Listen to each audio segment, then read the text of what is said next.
Hello everyone, we'll be starting in a moment. Please bear with me.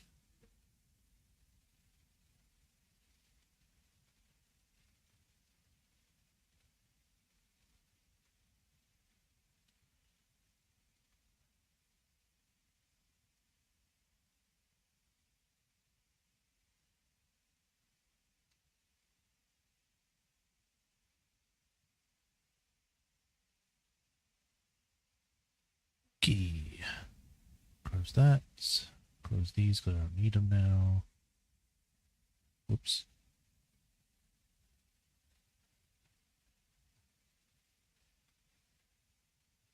It's up on there. Everything seems to be connected and fine. I think we are good to go. So, hi everyone. Welcome to another stream of The Great Ace Attorney. Chronicles. Resolve. The second game. Hello, welcome. Hope everyone had a nice weekend. Mine was alright. It could have been better, but, you know, it is what it is. But I hope everyone else had a good one. Today, we are continuing the trial against Mr. Sham, where we are hoping to try and find out about his, evil doings, and my theory to be proven right, that he is actually either the guy that was the criminal from before, who murdered someone and then died in his cell, but probably didn't. Or if he's like the brother or something, or maybe the person that worked with that guy. We shall find out. At the moment, I think we're in the middle of the second trial. We did the first part, and now we're on to the second part. We are waiting for, I believe, one of the, a potential witness or suspect to come in so we can question them. That we brought up. I can't remember who that is right now, but we'll probably find out when we get in the game.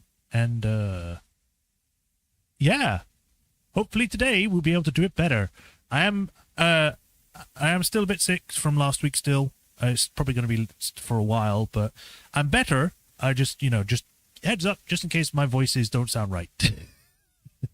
But without further ado, let us get straight into the game and get as much done as we can today. Where are you? There you are.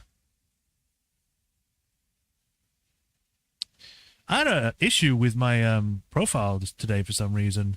Like, I was checking, there was a response to a comment I made on a random video somewhere, and for some reason my profile image wouldn't show up.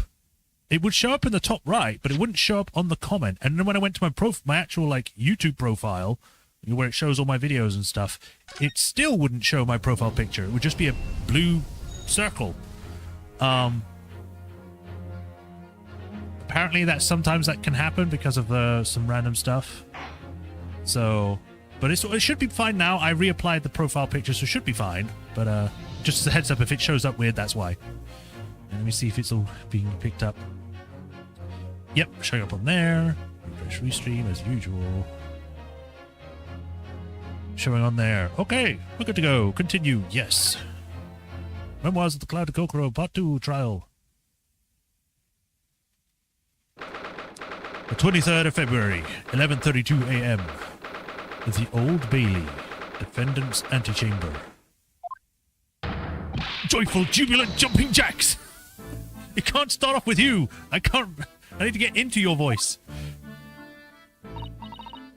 Oh, Mr. Natsume, I'm so pleased for you.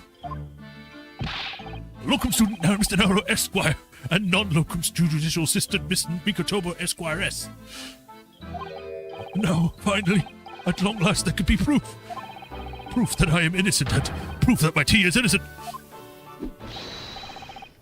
Ah, good morning, my dear fellows. Herlock Sholmes. May you drink my tepid tea and fall forever silent. I thought the tea was innocent. Oh, Mr. Sholmes, you came. How wonderful. I'm not doing her voice well at the moment. Please save your derision. I know what you're all thinking. Good morning, he says, when it is very nearly luncheon, or time for luncheon. Your scorn is clearly written across your faces. Nobody said or thought anything of the sort? The truth is, I was determined that today would be the day. As sleep seduced me last night, I thought, Tomorrow, for once, I shall not oversleep. I will rise early and be present in court to support my companions. Such spirited determination has a beauty all of its own, does it not? Oh, yes. And then I began to muse on the subject.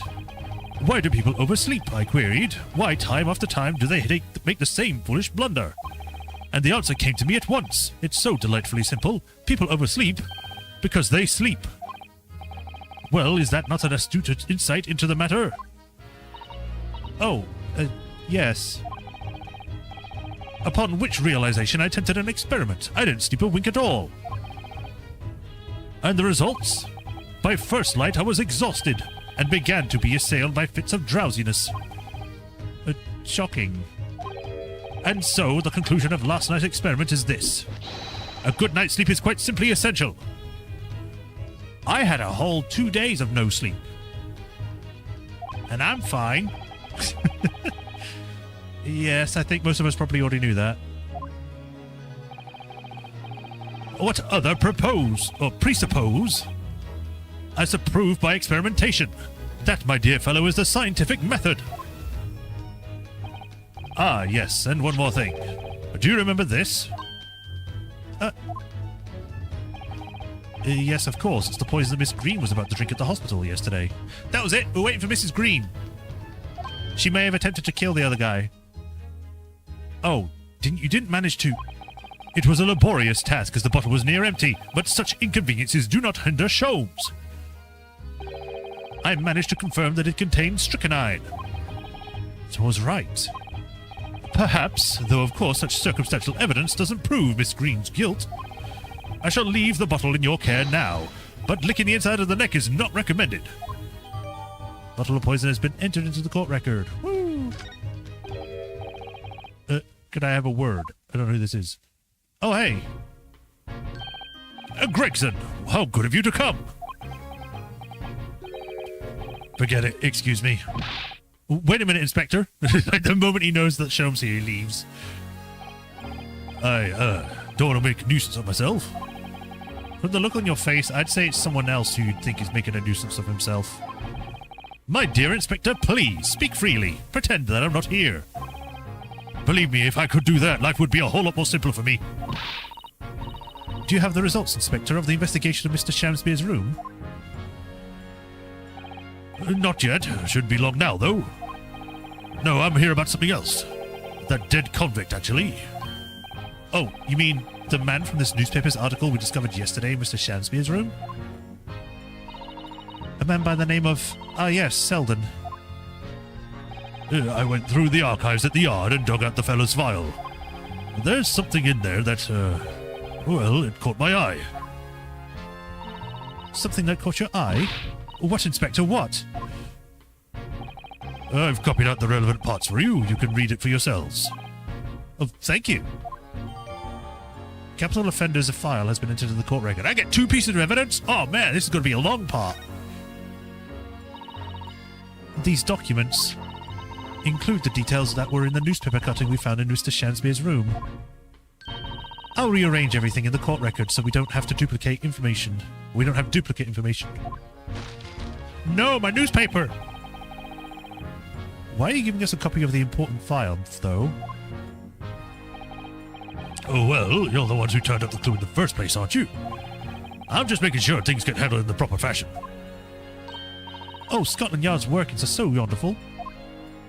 Indeed, my dear fellows, and the Inspector here is a shining diamond in its crown. A shining diamond in the rough, maybe. Look, I just don't want to be beholden to a lawyer, that's all. He's actually on our side.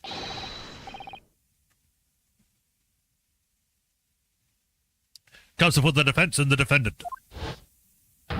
The court proceedings are about to resume. Make your way into the courtroom at once. Well, I shall leave you then. I'll be listening with interest from the public gallery.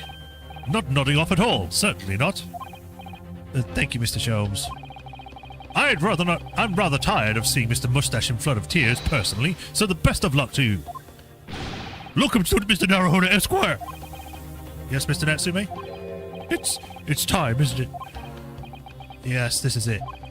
Miss Olive Green and Mr. William Shamspeare. This is going to be the final battle. If you gave him a vase, he'd be shaking it all over the place and might drop it. I won't really have saved Soseki-san until I've exposed the whole truth of everything that's been going on. But it's all coming to a head now. You can do it, Ryunosuke. You have to. Yeah!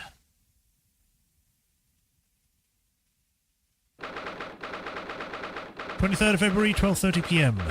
Midday. The Old Bailey courtroom. While we're here, let me have a look at this new evidence we got. A bottle. It's empty. It's also weirdly shaped. It's looked like it's just a cylinder inside there. There's no real identifying marks on this thing, but it does make me want to click on the bottom. So this is the poison we've been hearing so much about. Strychnine. There are a few remnants in the bottle here. Look. Right at the bottom. You mustn't be tempted to try it. Of course not, as long as we don't lose this trial. No! Even if we lose the trial. No, we mustn't lose the trial in the first place, Mr. Naruhodo. Make your mind up, Suzato-san. Hey, Balaroth. Welcome. You're here, but not Rapotron? Oh. Okay. But hi, welcome. That's enough of that one. What about this one? 18 counts of burglary, 6 counts of suspected murder, died of natural causes while in prison. His final moments were witnessed by his cellmate. Estimated £1,000 worth of loot he stole remains unrecovered. Well, there you go. That's the stuff that he's hidden inside the room. Condemned criminal dies of natural cause in prison. Manchester's Strangeways prison announced the death of the convicted murderer and burglar Selden by natural causes in the early hours this morning. He had suffering with fever since the end of October. Alerted by the shouts of his fellow cellmate, medical staff arrived to find him already dead before his capital punishment could be carried out. Suffering from a fever. Is that one of the effects of the poison?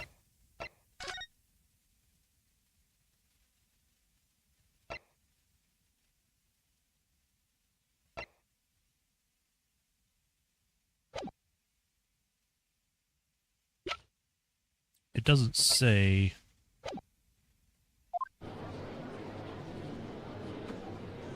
Oh, hey, Rapatron. In the name of Her Majesty the Queen, I declare. I need to get in the right voice. I hereby declare that this court be in session again now. Before the recess, we heard a most startling accusation from the defense. Namely, that the victim of this case can only hear a few days ago as the proved perpetrator of this incident. A reckless, rash, and prejudiced charge of wrongdoing, in my opinion, my lord. However, the prosecution has tried to extend every courtesy to this amateur newcomer from dubious eastern shores. Thank you for that backhanded consideration.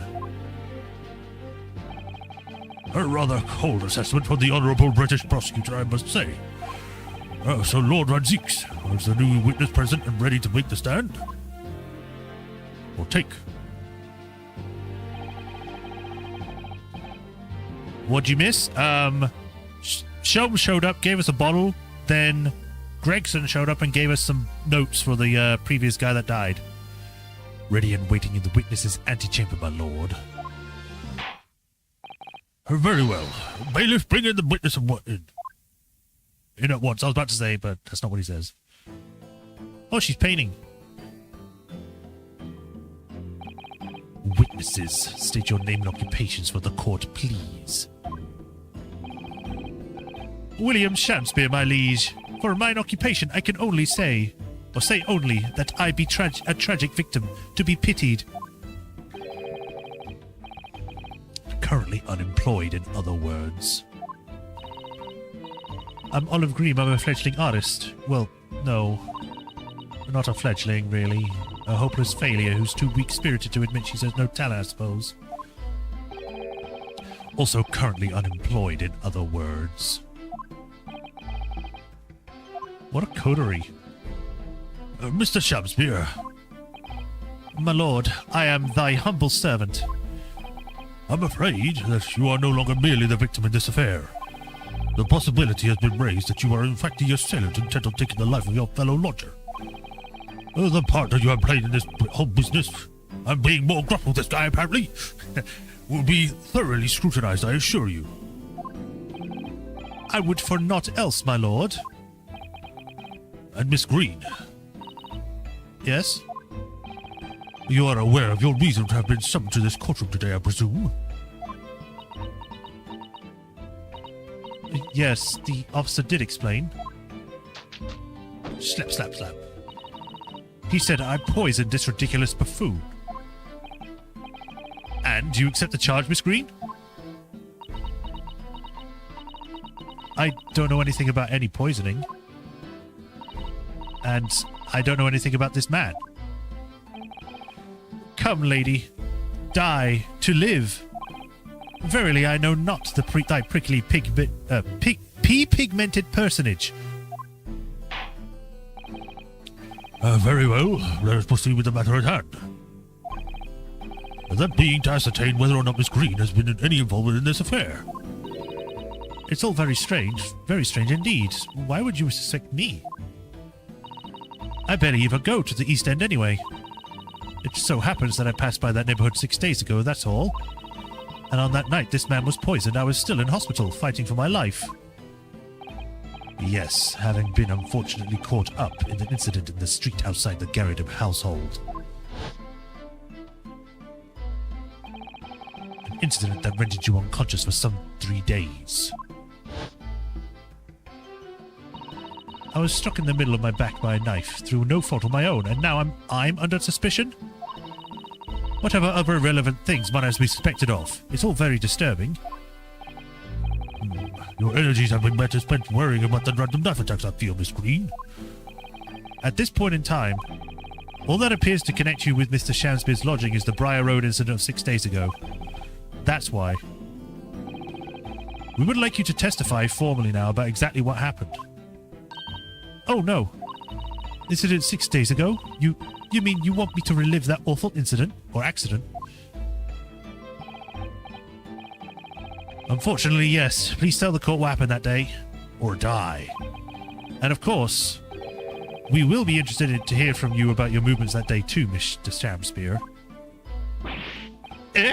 But what happened 6 days ago is nothing to me but with me being poisoned.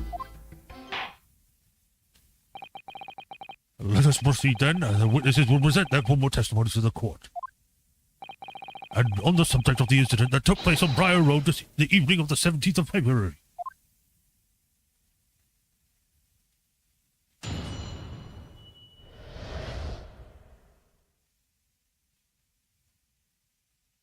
The evening of 17th of February. I still want you to do the he asked for no pickles with Susato Ryunosuke. He asked for no pickles.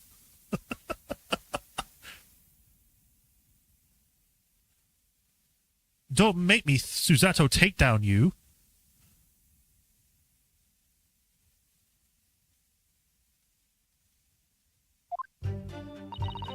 It was 6 days ago, about 5 p.m. I was walking along in the snow when I suddenly stabbed in the back. Coincidentally, it happened to be just outside the house where the man in the case had been having the lodgings. I was at the tavern on the eve which thou would speakest, for I had bespoke my supper. It was the first time I'd been in the area. I had a little matter to attend to, that's all. Anyway, I was admitted straight to hospital, so I knew nothing about all this business. Or all of this business.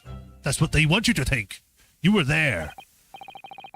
And yes, a second incident inside a week that what I believe are to be ineptly described as the haunted lodgings. One can only presume this was a most unfortunate coincidence. Meanwhile, you say you were not in your room, Mr. Shamspeare.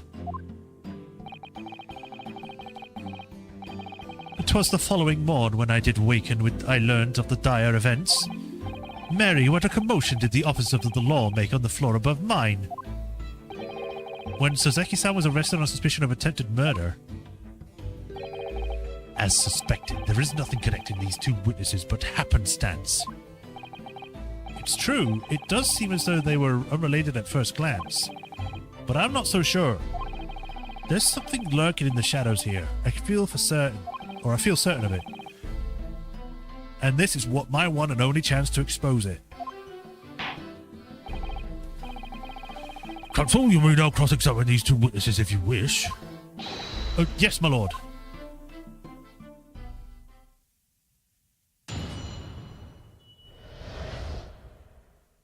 I just noticed they have a similar sort of, like, pose. Except she's carrying a brush and an easel, and he's carrying a staff and is just having his hand out.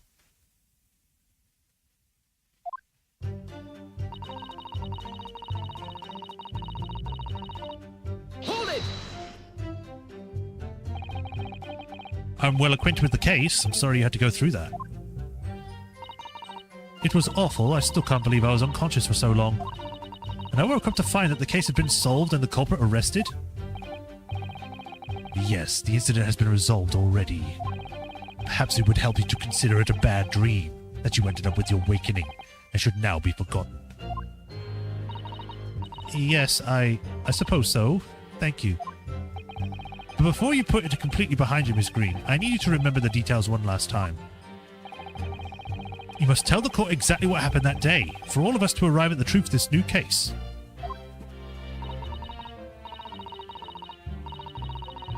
The trouble is, there's nothing to tell, really. I was just walking around the pavement. Or along the pavement.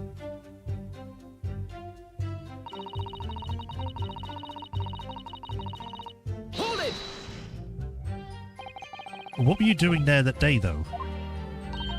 What do you mean? The art school you attend, what's it called? Yeah, it's the Thorndike Academy of Fine Arts. According to Mr. Sholmes, that's just in the vicinity of Brixton Road, which is some 10 stops away from the scene of the underground. I believe you mentioned before that you also live in Brixton Road, isn't that right? So why then would you have gone walking along the Briar Road in the middle of the East End? Oh, well, it's because, oh, yes, of course. I thought it might be a nice picture. The witness is a student of art. City-dwelling artists can't all paint grand urban vistas. That's right. I happen to like, the crumbling look of the part of town. Perhaps quaint would have been a less grating term. The point is, she's definitely hiding something. Yes, it seems as though she's going to be forthcoming with the truth, or she's not going to be. If she's trying to hide why she was there that evening, it must mean that there's a reason for her not wanting us to know. That's the key to this. And you, Mr. Shamspear, on the evening in the incident 6 days ago, would you tell the court what exactly you were doing? 'Twould be my pleasure, sire.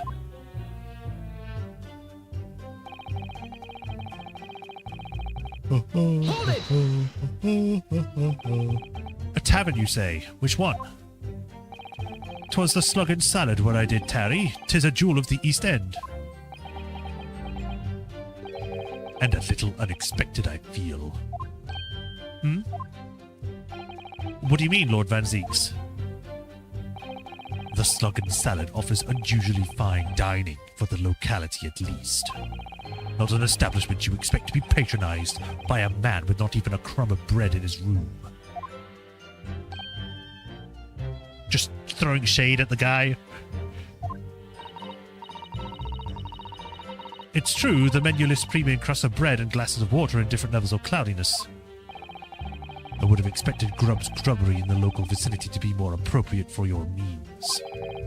Watery soup and mushy peas, or rather soupy water and pea-like mush. Raffershon, I just need to say, I do remember. I am literally just reading what they're saying. So you don't need to remind me, I know. I would ask. All equally appetizing. I just wanted some water in a different pub for one. What's wrong with that? He's lost his voice. He's no longer the Sham of Spear. He's just a sham. How different can water really be? Or perhaps there's more plausible explanation. A specific reason why you had to go to that particular establishment? Agreed. The fact that on the day and all days he dined at the place where he wouldn't normally, it does stand out. So Mr. Shamspeare's own actions on the day of the incident 6 days ago were slightly suspicious. Because he just said red poisoning bad off, I'm just like immediately thinking that Miss Green is like, sometimes she just puts the paint like brush into her mouth by accident. She's like, So Mr. Shamspeare's own actions on the day of the incident 6 days ago were slightly suspicious. I wonder if we have some evidence that can explain those actions. Wait, what? I didn't actually take in what I was reading.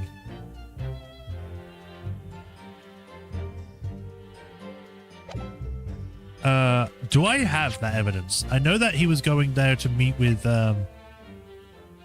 whatchamacallit, but I don't think I have that envelope.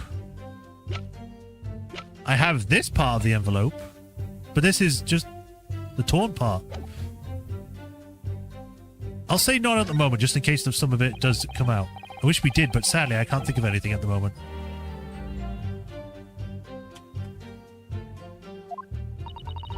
If we find a clue that could explain why Mr. Shamspeare went there, we must present it to the court. Yes, absolutely. If that is all on this matter, Counsel, I would ask Miss Green to reiterate the next statement.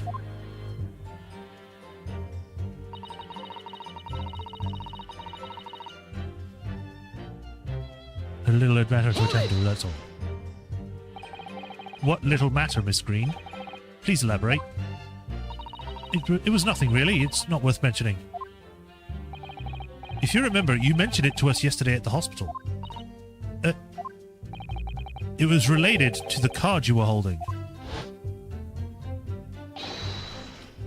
Miss Green.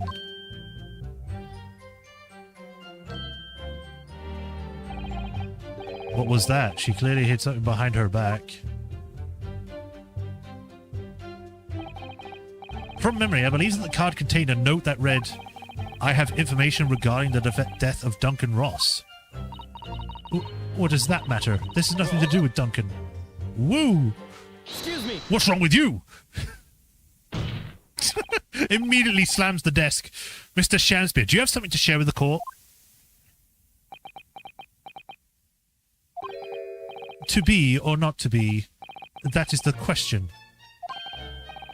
Pray forgive me.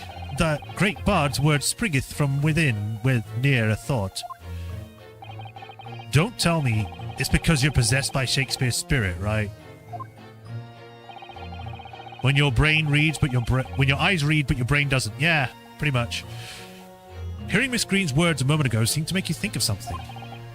Something of relevance, perhaps? Well, nay, sire. 'Twas nothing at all.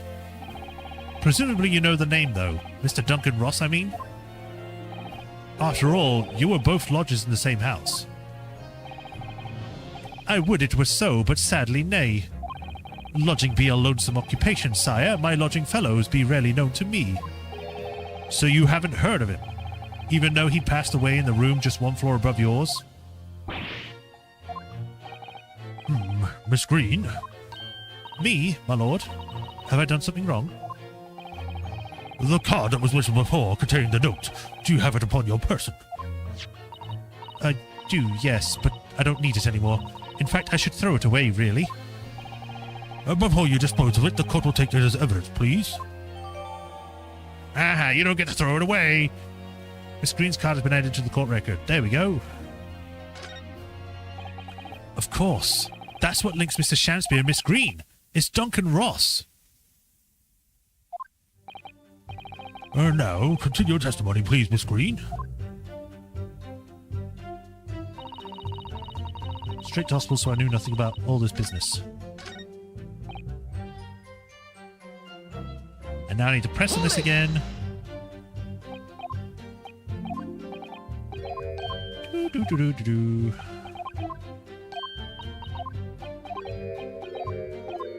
bloom, bloom. Present. Mr. Shamspeare. Yes, sire. On the day in question, is it not the case that you visited the Slug and Salad, a place you don't normally patronize, for a very particular reason? I don't know what you're talking about. Pray, if thou hast some purpose, speakest. Or speakest. Very well. I will present the court with evidence. Evidence that explains why you had to be at the Snug and Salad that day. Namely...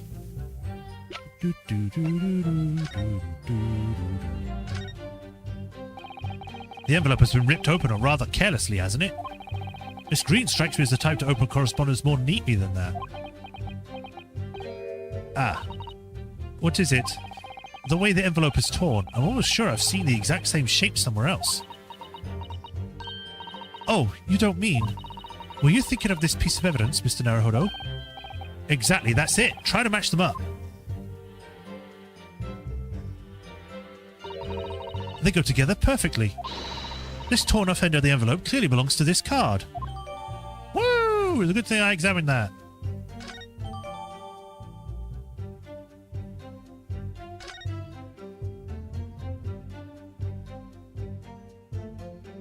There's no writing on that letter. How did she read it? Take that! I believe this card reveals the answer. Good lord, that's Miss Green's card, you mean? That's right, my lord. It reads, I have information regarding the death of Duncan Ross. Come to the Slug and Salad on Briar Road at 5 p.m. on 17th. Don't tell anybody else about this letter or the meeting. It is a matter of utmost importance. Mr. Shamspear, your actions something something. I pressed the button before I had finished reading. Your actions on the afternoon of Miss Green's stabbing are exactly as described in this note. Personally, I find it hard to believe that is a coincidence. Don't you, Mr. Shamspear? Well... Excuse me, can I say something? Oh, yes, Miss Green? That card was delivered to me. It doesn't have anything to do with this odd man, does it? Well, you'd think so, yes, but it's hard to believe it's merely... My lord, may I? May you what, Miss Green? I'd like to make something very clear about that card. It's good, but not that quite goof. Yes. Very well, then, you may... I went into the wrong voice. Very well, you may amend your testimony to include details about the particular note. This note was delivered to me at my address. It's nothing to do with the odd man in here. Hold it! I didn't mean to press, I meant to present, but sure. I think you said that you received it the day before the incident, didn't you? Yes, that's right. There appears to be no indication of the sender's name or address on the envelope. It was in my letterbox, and that's all I know, I'm afraid. I have no idea who sent it. I have information regarding the death of Mr. Duncan Ross. Who is this Duncan Ross, please? A friend of mine. He attended the same art school as I do. He passed away in tragic accident a month ago now, though. I wasn't sure what to make of that note, to be honest, but in the end I decided to go. So you found out what the information was? Of course I didn't. You're not thinking straight. Whilst on her way there, she was stabbed in the back. As my learned friend hopefully remembers. Yes, of course, she never made it to the meeting. Oh, Mr. Naruhodo, you presumed Mrs. Shamspear wonderfully there, or pursued. It worked out well, hadn't it? We have a new clue at least. Alright, now I need to pull off a real insightful objection somewhere. Well, as you've been managed to expose the promising new angle, I wonder if you should perhaps try to develop that. Yes, of course. And yelling out objections isn't necessarily the best way to do that, I suppose.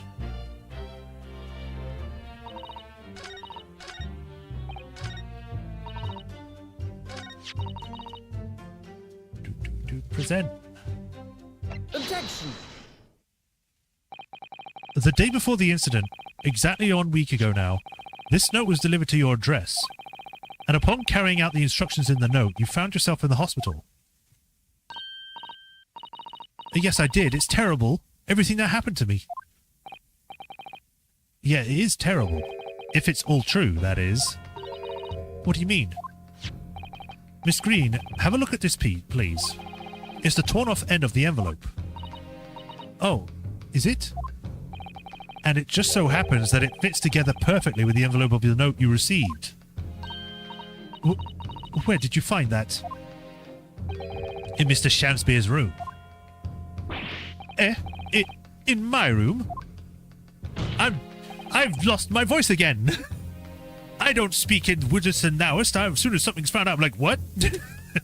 Mr. Shamspeare. Do you perhaps remember this note from somewhere? Well... Your actions that afternoon follow the instructions in the note to the letter. Come to Slug and Salad on Briar Road at 5 p.m. on the 17th. And so, that's exactly where you went. Let me ask you again, Mr. Shamspeare. You already knew about this note, didn't you? And you, Miss Green. What did I do? As this torn-off end of the envelope proves, the note was originally in Mr. Shamspeare's room. And so how is it that you came to be in possession of it? That's not what he said, but it's close enough.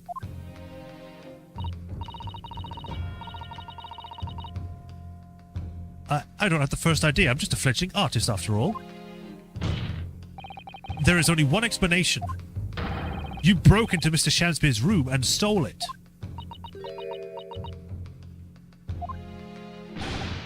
You two, what? Sorry, thou hast what? You broke... I mean, thou were in my room.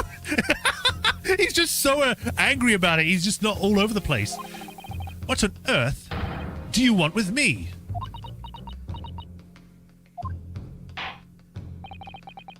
It would seem... both witnesses need to testify again.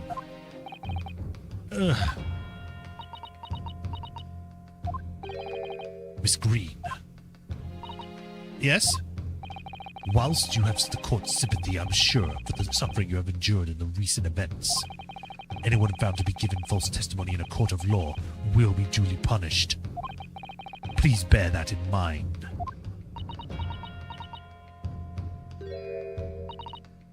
Yes, I know. That's what she wants. She wants to be duly punished. She wants to be executed. Very well, witnesses. You will give formal testimony again now.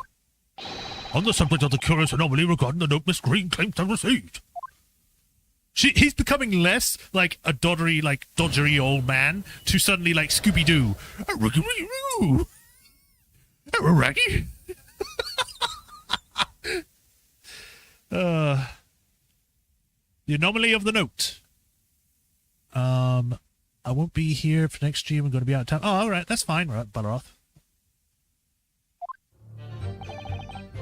I do remember now. 'Twas a week ago, peradventure, that note was delivered unto me. On the days which therein I did tarry a long hour at the Slug and Salad, yet nobody came. Thereafter, on the evening I shared the company of the Japanese fellow, I did see the note had vanished.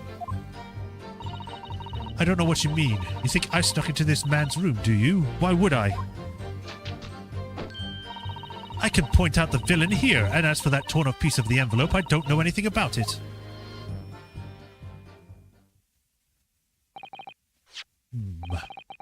You now claim to have received this letter, do you, Mr. Shamspeare? Faith, 'tis so, my lord. And I would swear to have set it upon the table in my humble lodgings. Yet 'tis clear to me now that since I returned from the tavern that night, I have not laid eyes upon it. Well, that being the case, young lady, I would appear that your testimony was... A lie? Is that what you think? How unfair of you to think I'm the one lying. I beg your pardon? Don't a dash. I'm just a fledgling artist, as I said, and fledgling artists don't lie. Wow! I'm just a student. We don't lie. That note was delivered to me at my address. Besides, we all know that who the liar around here is. If that's true, Miss Green, how would you explain the facts? This part of the envelope was, without a question, found in Mr. Shamspeare's room. I don't see why I should explain. Sorry? I'm a fledgling artist. My job here is just to say what happened, that's all. It's your job to give the explanations and the proofs. You, the fledgling lawyer. No, it's not. I'm supposed to just present the evidence. You're the one supposed to tell us everything. The fledgling will do his best. Evidently, my learned friends, cross-examination is our only hope of learning the truth. Well, Consul, I'm ready, my lord. Very well, then. The Council will the defense will now proceed with the cross-examination of the witness. Miss Green clearly did break into Mr. Shansby's room. There can be no question of that. I mean, there can be. And that's how she acquired the note. Yes, two facts that are starting to lead me to a possible explanation for all of this. And it's not a pretty one.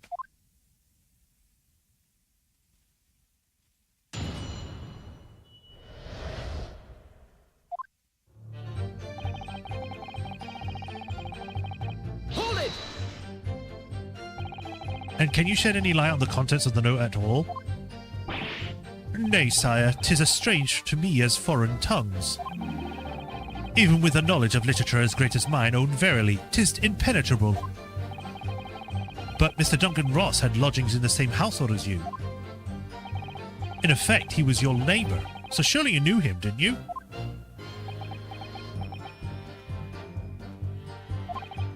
Alack, if the choice betwixt I knew him and I knew him not, then it is with foreboding that I be forced to declare we were but in some small measure acquainted. Despite your claims, though, you followed the note's instructions and went to the Slug and Salad? Presumably that was nothing to do with your knowledge of literature. Mary, naught will have the better of me, sire, save for the lure of curiosity. So 'tis true, I was compelled by mine own eager heart to betake myself to the tavern. Yet in the end my curiosity was not satiated.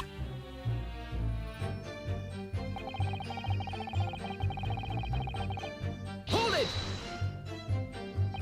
So, even after waiting for an hour, nobody appeared? Well, yes, sire, 'tis as thou sayest. Really? You paused for a moment before you answered. In truth, when thou asked if nobody appeared, I did suddenly recall. Really? What did you do to tell?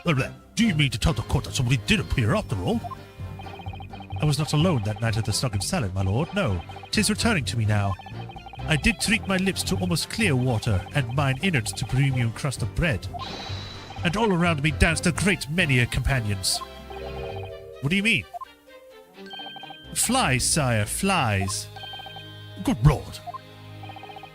In the name of Beelzebub, what were they?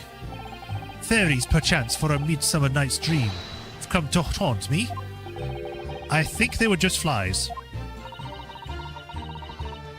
I can't help thinking that the flies ought to choose something more wholesome to buzz around. Is that wrong of me? Not really.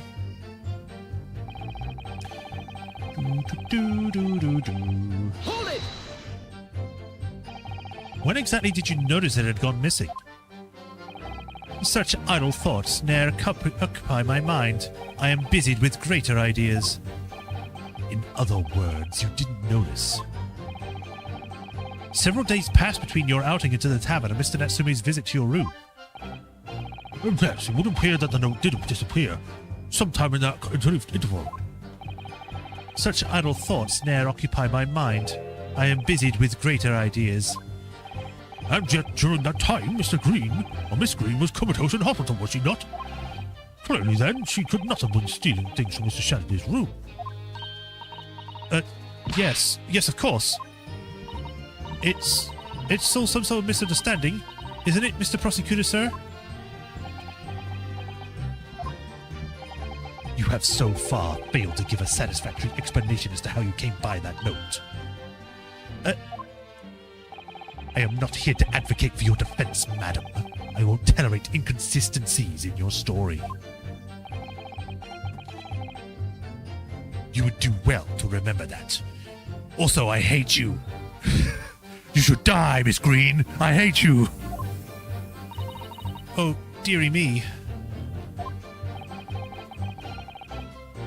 What's Lord Van Zeek's getting at?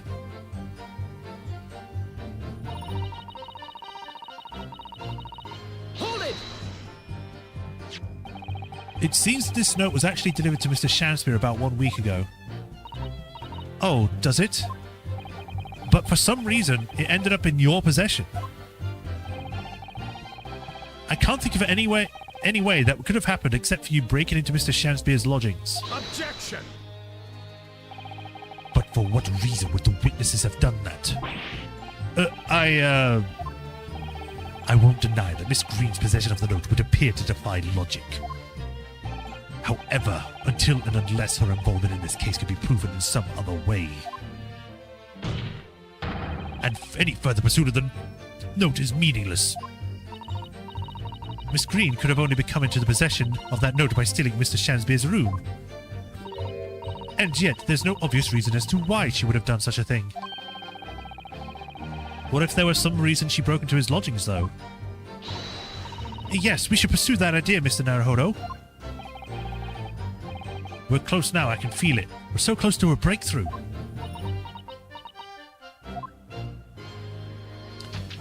Slap, slap, slap. Do, do, do, do. Hold it! I wonder if she beats the devil out of her brush like that guy. Ross. Something Ross. It's not Barry Ross. The guy that does paintings and he's very soft-spoken and he's very cool.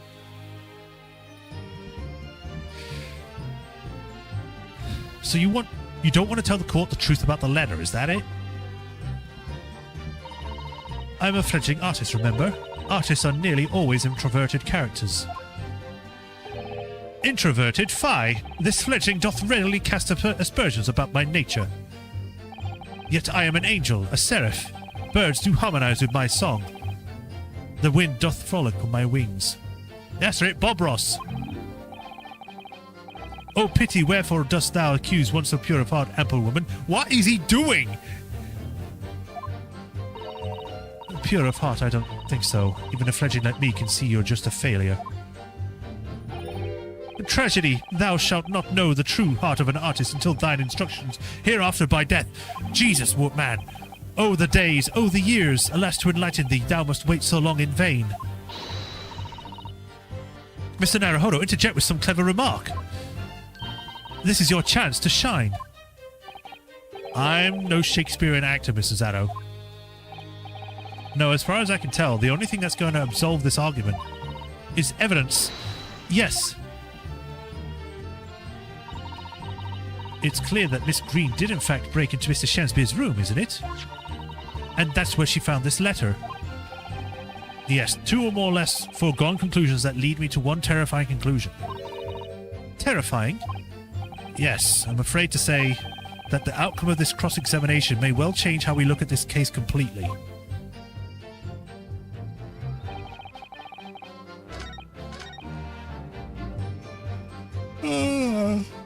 Why am I yawning?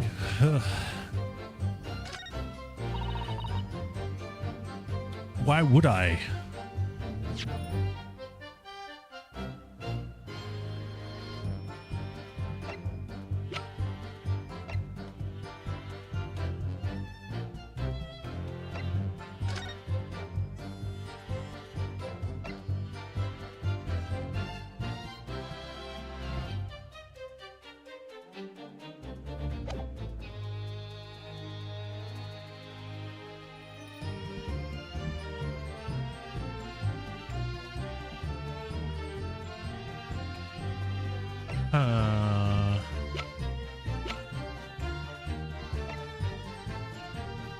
I think it would probably be this then. Objection!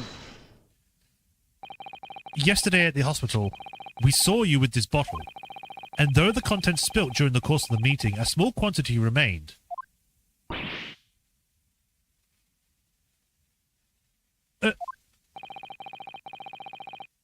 According to the defense's independent analysis, Mr. Sholmes' chemistry set, the liquid that was still in the bottle was identified as strychnine. What? Strychnine? The very same poison that afflicted Mr. Shamspeare. Miss Green, you broke into this man's lodgings for one reason and one reason alone. To cover the end of the pipe that feeds the gas lamp of Mr. Shamspeare's room with poison. The guy is like, eh? Can this be? You broke into my room to... He's just so out of it. He's like, why would you do that?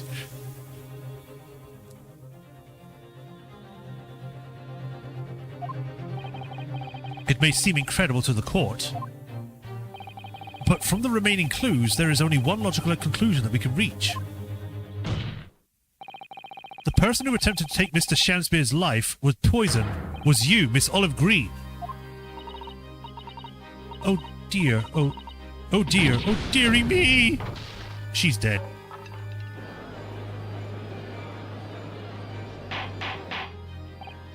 Order! Constable, are you seriously suggesting that this woman put the poison on the end of the gas pipe with intent to kill? Yes, my lord. There's no other way to explain the facts. But Miss Green did indeed set this odious trap 6 days ago, and the victim had put his mouth to the pipe the very evening as suspected. The attempted murder would have happened 6 days ago, surely. Well, that's a very good point. Perhaps not, my lord. I beg your pardon? There was a significant police presence in the area that evening on account of the incident on Briar Road.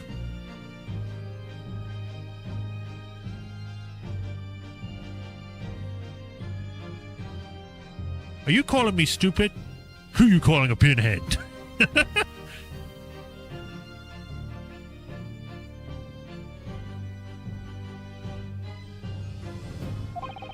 Local residents were being interviewed throughout the night as part of their ongoing inquiry. A circumspect criminal who would likely have chosen not to carry out any wrongdoing at that time. Lord Van Zeeks. And of course, the following morning, there was more activity at Mr. Shamspeare's address. More activity? Yes! You mean this fellow's lodger, Mr. Natsumi, being arrested on suspicion of murder? That's right, and as the defense has already proposed, Mr. Shamspeare was meddling with the gas in the pipe for a very sinister reason himself. To cause the gas stove in Mr. Natsumi's room to go out, thereby asphyxiating the occupant. But once Mr. Natsumi had been arrested, his room was under constant surveillance by the police. In the circumstances, Mr. Shamspeare had no reason to blow air into the gas pipe. His intended victim being in prison cell. With the need to tamper with the gas removed, the poison on the pipe lay dormant. And then, 3 days ago now, the situation changed again. Right, Mr. Natsumi's trial, which took place here at the Old Bailey, came to an end. The trial in which the man stood accused of stabbing Miss Green in the back, but was duly acquitted. That resulted in Mr. Natsumi returning to his lodgings for the first time in 2 days. And that very night, his gas stove mysteriously went out, and Mr. Shamspeare was mysteriously poisoned.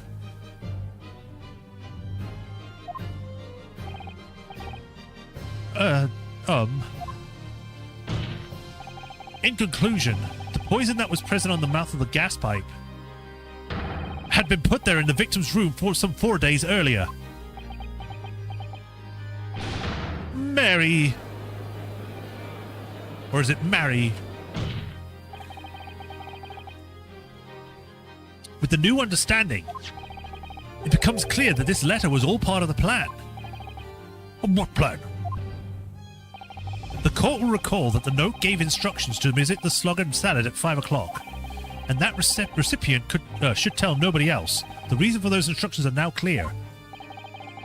To ensure that the lodger would not be at home at the stated time. To make sure I wasn't home? Exactly. While you were out, Miss Green could safely slip into the room, knowing that she wouldn't be disturbed. You mean to say that letter was written by Miss Green, yes. And in order to cover her tracks, she took it away with her when she left. Just after she smeared the poison over the mouth of the gas pipe in your room. But she's probably going to bring up, how would I know that she was doing that? Why would I know that he's blowing on this pipe for that kind of thing? Order! What do you have to say for yourself, witness? Just who are you? Why did you try to kill me? Miss Green's motive should be obvious.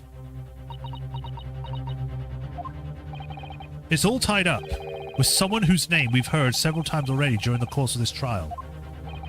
So, that's what's behind all this. Like, Lord Van Zeeks is just so in the sauce now. He's like, okay, I don't care about winning right now. I want to know the truth. I mean, he's been like that before, but now he's like, he's really in it, because before he would be fighting back. Now he's just like, no, I'm with this. You will share your apparent understanding with the court, please, counsel. Which person is behind this woman's motive for the attack of the victim's life? The dead guy. Where is he? There he is. Take that! Duncan Ross. That's right. Before the defendant, Mr. Natsume, took up residence in the lodgings at Mr. Garadev's estate, somebody else was renting the room. Mr. Duncan Ross. I knew I'd heard that name somewhere else. It was all over the papers a month ago, when the man died in strange circumstances in the haunting lodgings. What does that ring, Ray? That does ring a ring. Oh, of course. I remember now. The young woman that claims was strangled in the cup.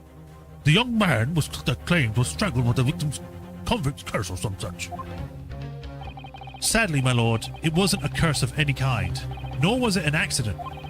The man died as a result of Mr. Shamspeare blowing into his gas pipe and causing gas to leak into the room. It was murder, plain and simple. Another reason he's the best prosecutor. Yeah. That was a bit... Well, what do you know? She doesn't get something all evil. Well, what do you know? The world is so unfair. Curses. Curious deaths. That's all people care about. If it's an interesting story they want to know, it doesn't cross their minds that real people are involved. And once they're bored, just 1 month later, once the story's lost its appeal, everyone's forgotten him.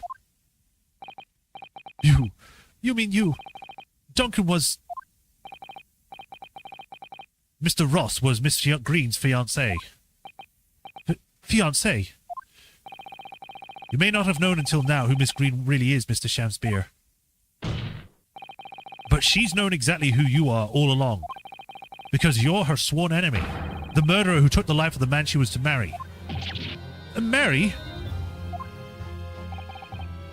Miss Green, is it not the case that in order to exact revenge on Mr. Shamspeare, you smeared poison over the end of the gas pipe?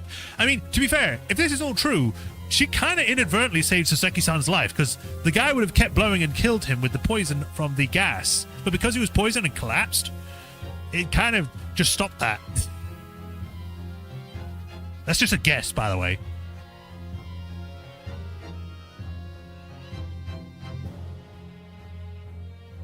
That's in order to exact revenge on Mr. Pat, you smeared poison at the end of the gas pipe. Yeah.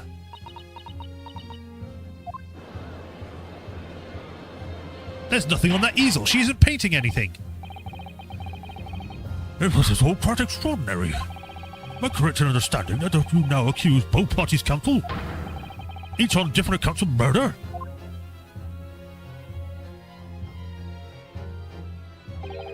Yes, my lord. That's the correct answer. That's correct. Objection! Objection! Inhaling so deeply as it appears my fledgling learned friend has taken in a lungful of dubious gas that's causing his judgment to be clouded. It's too much sass. I need to cut back on it. What? Why would Mr. Shamspeare have wanted to kill these lodgers, as you say? You have completely failed to provide a motive to substantiate your accusation against the man. Yes, that's right, Mr. Reaper, my liege. I have been slighted. 'Tis lies, all lies, I deny every utterance. And you'll have to forgive me, Mr. Naruhodo, sir. But I don't intend to admit to anything either. Miss Green, I'm sure you'll think I'm being very rude, but I'm not going to be sent to the gallows for the likes of this scoundrel. Objection! But you broke into the man's room. If you didn't do it to smear poison on the pipe, what was the reason?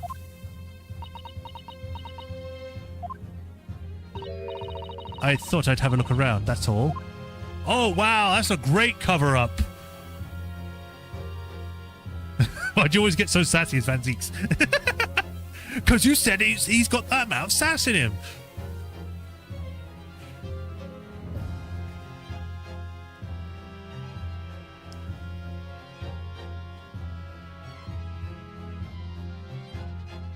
Sorry?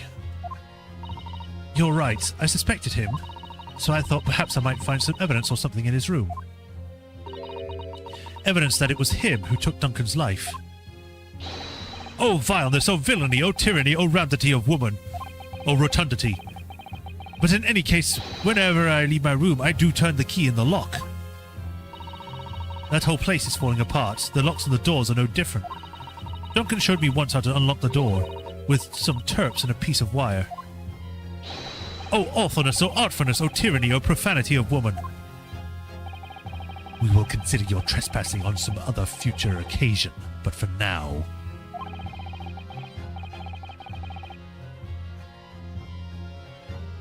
Tell the court what you found, what evidence you searched revealed. Well, I spotted the note that I'd sent him lying on the floor. When I went to pick it up, I noticed something. One of the floorboards was loose, and underneath it I discovered a secret hiding place. Eh? Yes, we also discovered that hiding place.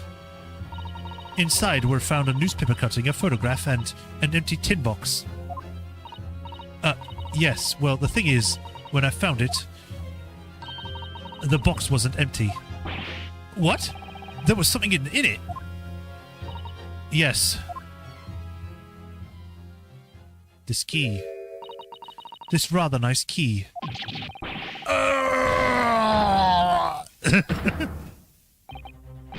What are you doing with that?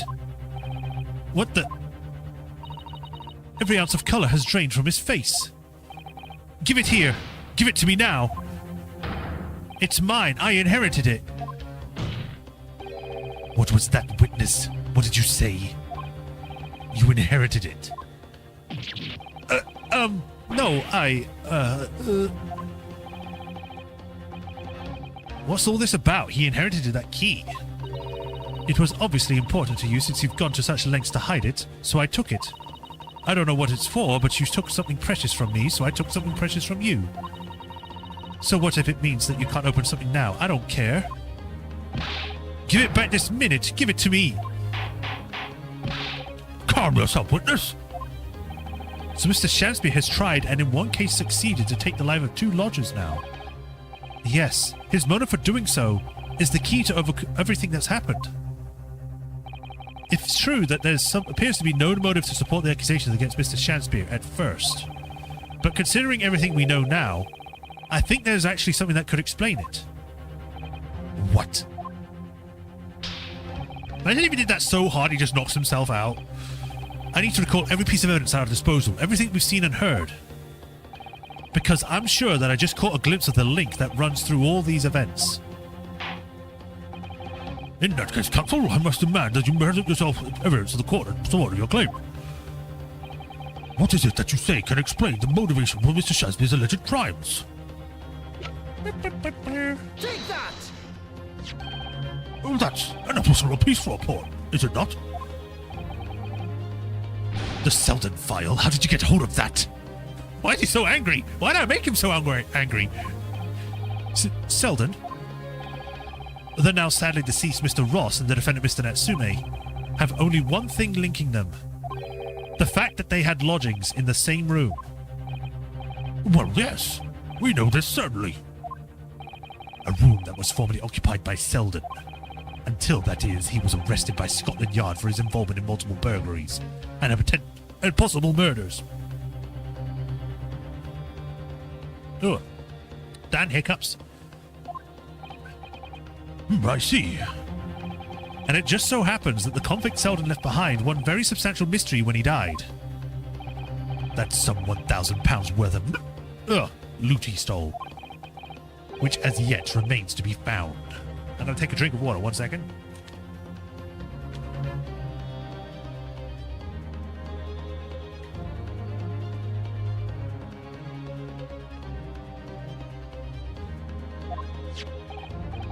Ah, yes, of course, it's coming back to me now. It's written here in this file. £1,000 lost en route to hell. That was how the paper summed it up. The anger is actually warranted. Oh, okay. And it seems that one particular fellow inmate was with the convict in his final moments. It's not hard to imagine Selden entrusting the inmate with his most closely guarded secret, the location of the stolen loot, and perhaps a key to unlock whatever container the valuables were in.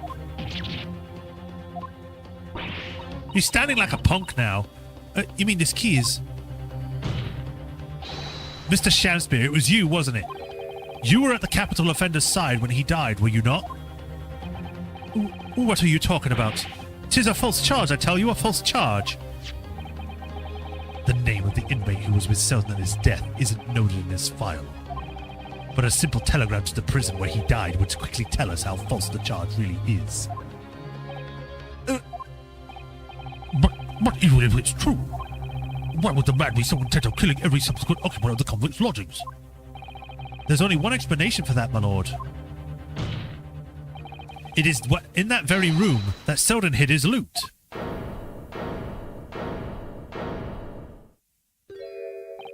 So, it all comes out.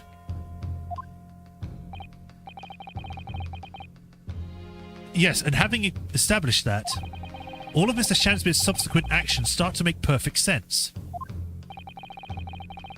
When he was let out of the prison following Selden's death, he made it immediately for Mr. Garadeb's lodgings in the hope of renting Mr. Selden's room. However, the retired old army man was unable to offer him the accommodation of his choice. Because Selden's old room had already been let to somebody else, Mr. Duncan Ross. Which is why Mr. Shamspear subsequently devised his gas-based plot to kill the occupant of the room. And when he was successful, he presumably intended to inquire about switching into the newly vacant room. However, a certain jittery someone had beaten him to it. Mr. Soseki Natsume, the defendant in this case, no less. So you decided to use the ploy with the gas again, didn't you, Mr. Shamspear? This time to oust Mr. Natsume. All for one simple and avaricious reason. To get your hands on the 1,000 pounds of loot left behind by the dead convict. I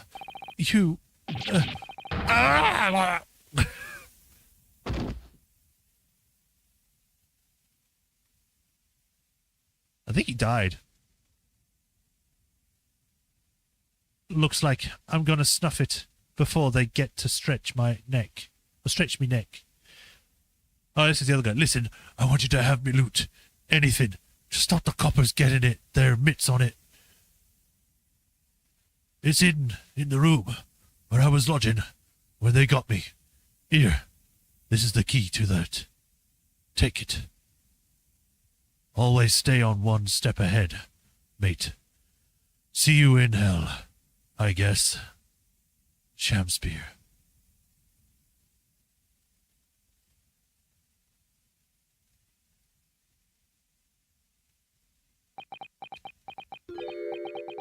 It's mine.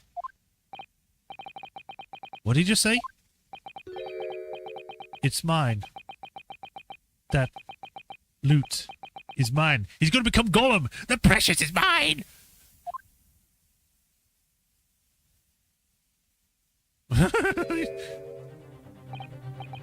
Mr. Shamspear? It's all lies. I don't accept any of it. Why should I? After all, you don't even have a shred of evidence. You can't prove it. I killed that fellow. Forsooth, I am the victim here, remember?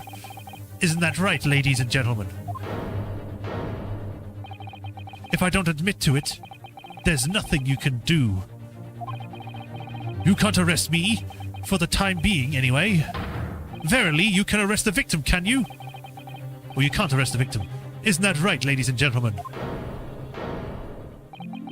I was so close. I just need a few more hours. He's just completely broken now. I swore to myself that I'd get my hands on it. And I can almost taste it now. Do you really think I'd just give up? There's no question in my mind now. The man is guilty through and through. But he seems so utterly intoxicated by the idea of the loot. I'm afraid that however hard you press him, he'll never admit to what he's done, Mr. Naruhodo. There is a way. Pardon? There's one way I can finish him. With a gun! He like pulls out a magnum. It's like, where'd you get that? And why does it look so futuristic? No. He's already committed to the most heinous crimes to get his hands on that loot. Which means all we need to do is find it first. A fine plan. Were it not for the fact the police thoroughly searched the room following the death of Mr. Ross. If it's there at all, it must be very well hidden indeed. Oh, without conclusive evidence, I certainly cannot rule. If only there was some way we could find the convict's loot quickly. If only there was a master detective who could find random things in the room. Imagine if he actually found it already. In the first case, when like Saseki was convicted of killing or trying to kill Miss Green, like Mr. Sherlock or Sham. I can't. So many Shers. Mr. Sherlock actually managed to somehow find the thing, and it's like, what's this? Oh well, it probably doesn't matter. If only there was some way we could find the convict's loot quickly. This is the final piece in this complex puzzle, but I think we might have it in our possession already. Or rather, I think we may have something that can help us find where the loot is hidden. My lord. Our best counsel. The defense would like to make a proposal. Herlock. Sherlock, Warlock, Murlock, whatever.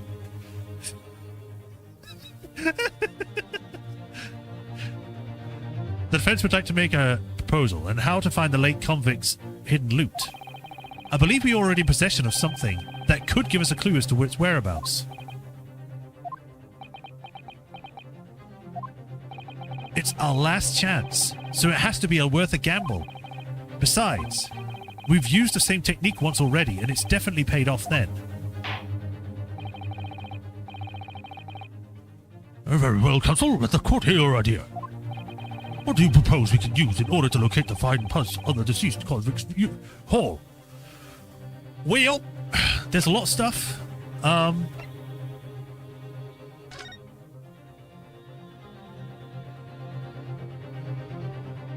There's a thing here. Don't know if that amounts to anything.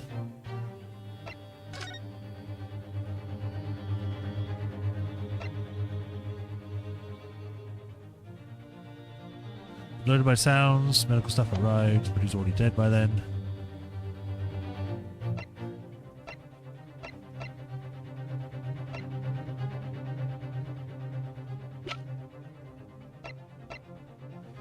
Soap. Does it all come back to the soap?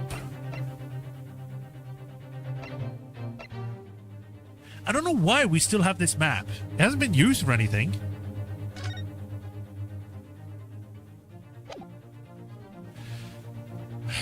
What evidence do we have that could help shine the evidence on what could be hidden?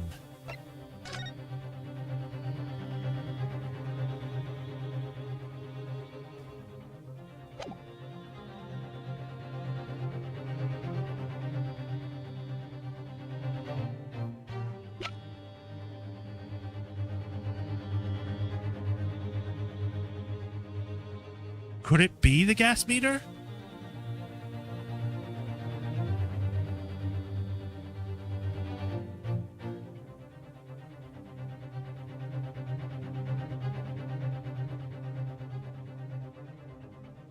That's an achievement? Oh, lay it on me. Unless it's later on.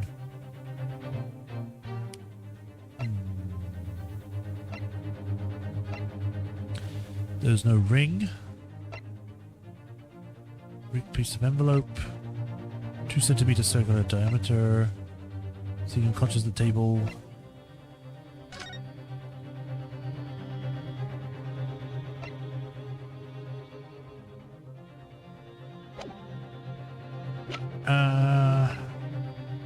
Handprints on the wall.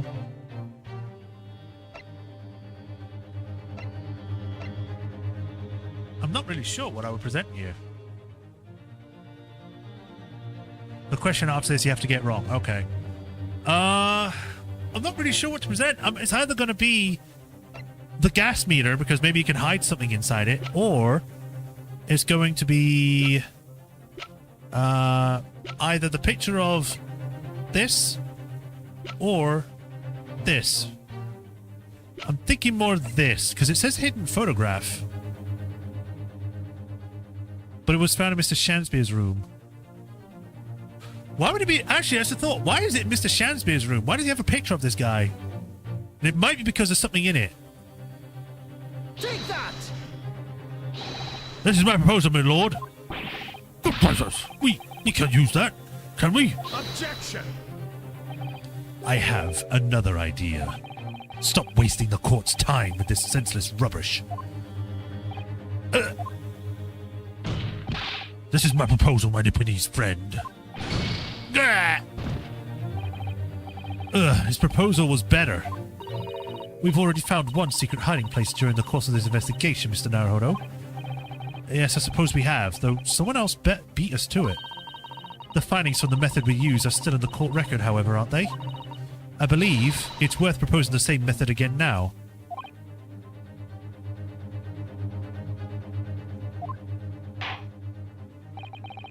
I suppose we can use them in order to locate the hiding place. Could it also be in the floorboards then?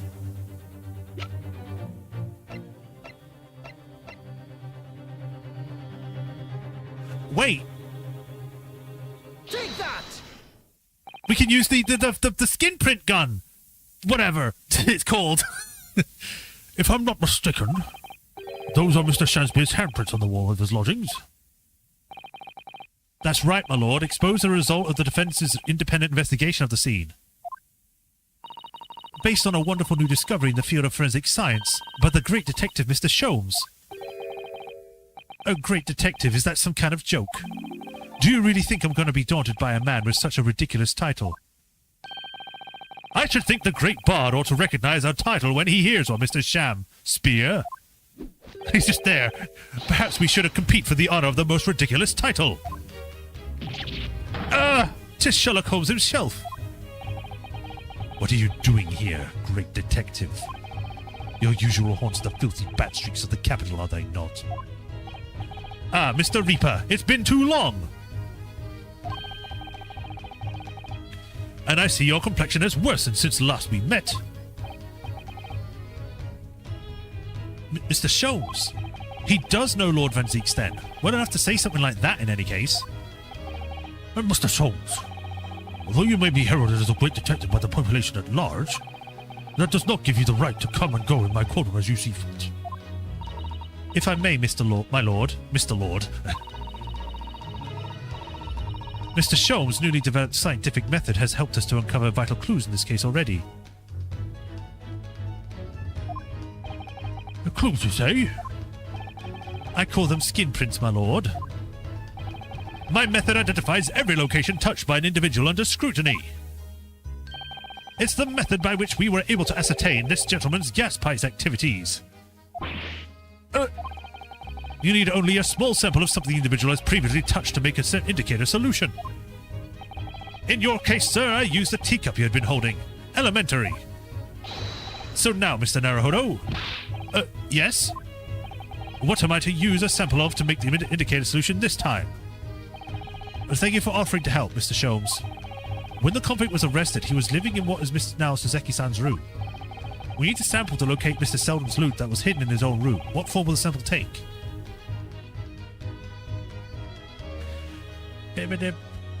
Just gonna save.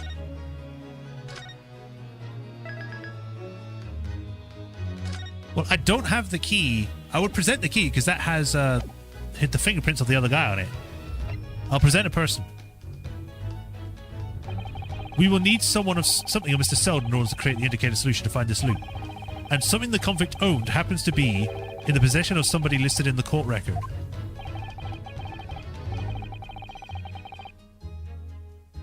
I don't even ship them, but seeing Herlock and Van Zeeks as bitter divorce couple is funny. Now that you've mentioned it, I can't unsee that.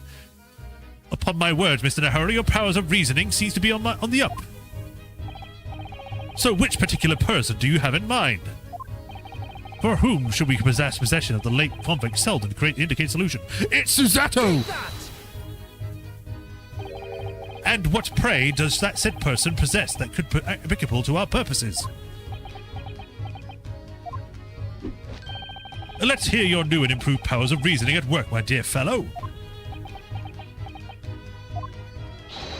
Dear me, your left eye just twitched. Are you currently concocting a limerick excuse? And not some clever Japanese joke about a wet noodle, I hope. Ah, you got me. Yeah, the noodler. Oh, the achievement's called the noodler. Okay. I think we need to reconsider this from the start, Mr. Naruhodo. Why do I feel as though Susadison is studying my left eye now? I'm ready and waiting, Mr. Naruhodo. The rest is in your hands. For whom could we obtain a possession of the late convict Selden to create the indicated solution? Take that! Miss Green. Me? What do you want with me? The key around your neck, if you please. Sorry?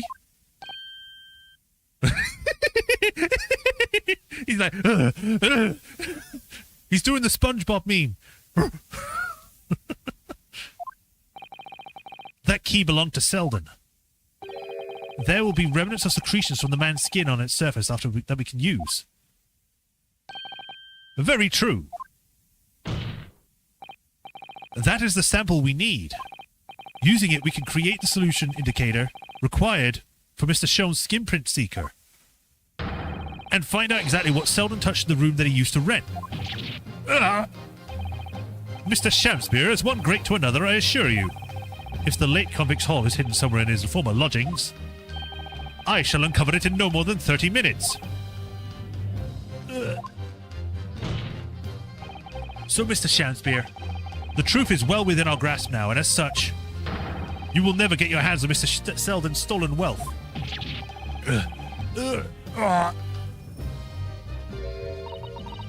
In that case, I'll gladly let Mr. Sholmes have his key.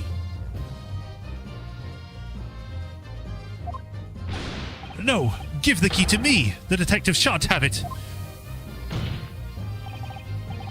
It's over, Mr. Shamspeare. No, no. You're out of options now. There's only one thing left for you to do. Admit your guilt. Whoa. Oh, shameful spear. Despair. Be thy name. He's getting shot by confetti.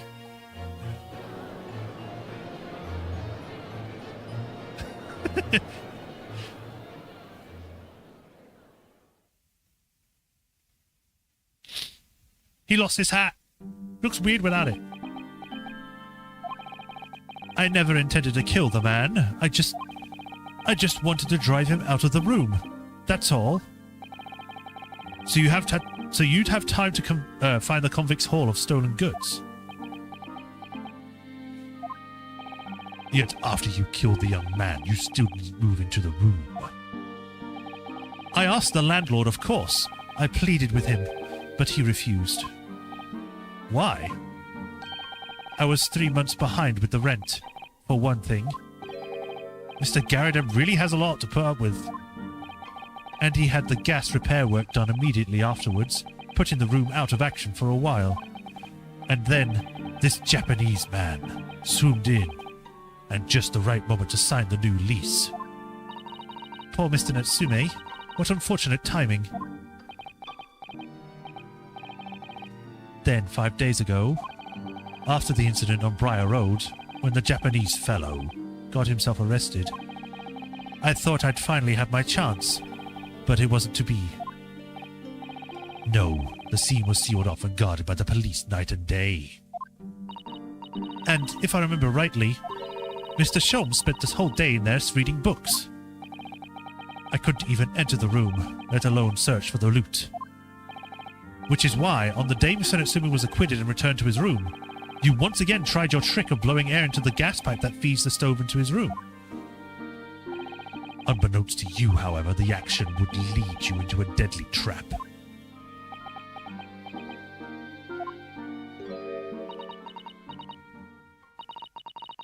William Shamspeare. How does it go? To be or not to be? That is the question. From Shakespeare's Hamlet, Act 3, Scene 1. Well, let me tell you in your case. Actually, I prefer the other one. To be or not to be? Not to be. Boom! That was a reference you wouldn't get. I probably would, but yeah. Last action hero. It's not to be. That is the answer. She did it, actually. You deserve to die for what you've done. Wow.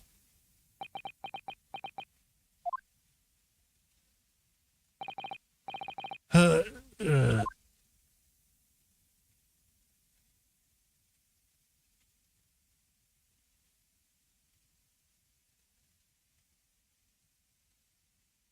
you're going to go get executed as well now. At first, I really did think it was just a terrible accident. I'll never forget our conversation the night before Duncan died. The gas supply at my new lodgings are a complete disaster, you know, Olive. Olive? The gas supply? Yes, the stove always seems to go out in the middle of the night for some reason. That's no joke. They say it's the convict's curse. Oh, Duncan, please, don't stay there. I don't care how cheap it is. All right, then, if that's that important to you, I'll start looking for a new place. Or you could go live with her. That would have just solved everything. There are spare rooms at my house. Why don't you leave that horrible room tonight? Yeah, she even offered. No, I'd better not. We said we'd wait until we graduated before we told our parents, remember? Oh, bullshit. Screw the parents.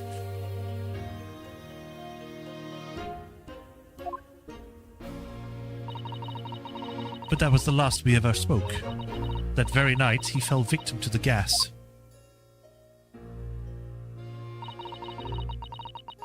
If only I'd known it was going to happen, I've insisted he left that horrible room that instant. Hindsight, you know.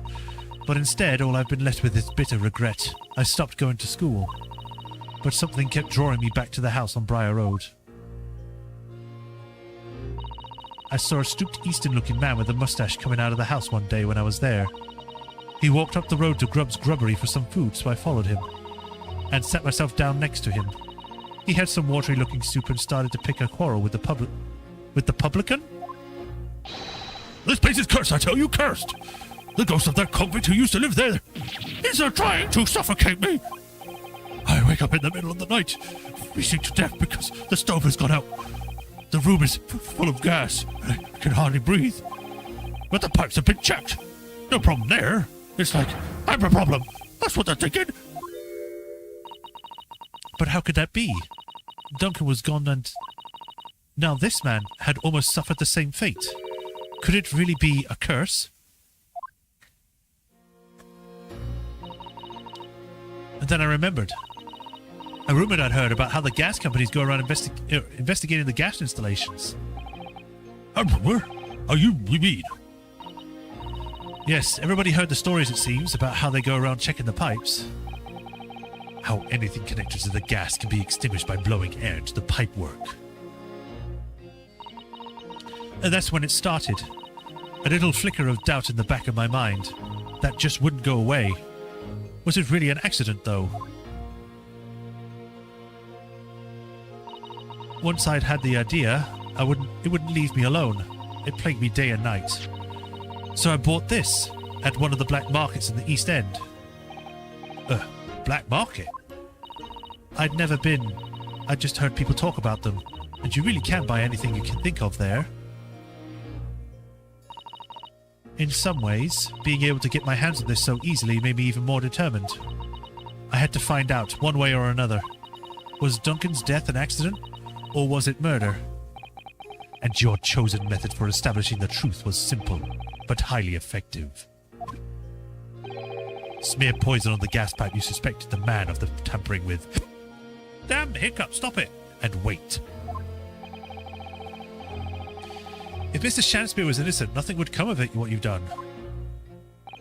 But if he was guilty, he would pay for his crimes dearly. I found out the name of the man I suspected, William Shakespeare, and then I wrote him this little note. I have information regarding the death of Duncan Ross. Come to the Slug and Salad on Briar Road at 5 p.m. on the 17th. Don't tell anybody else about this letter or your meeting. It is a matter of utmost importance.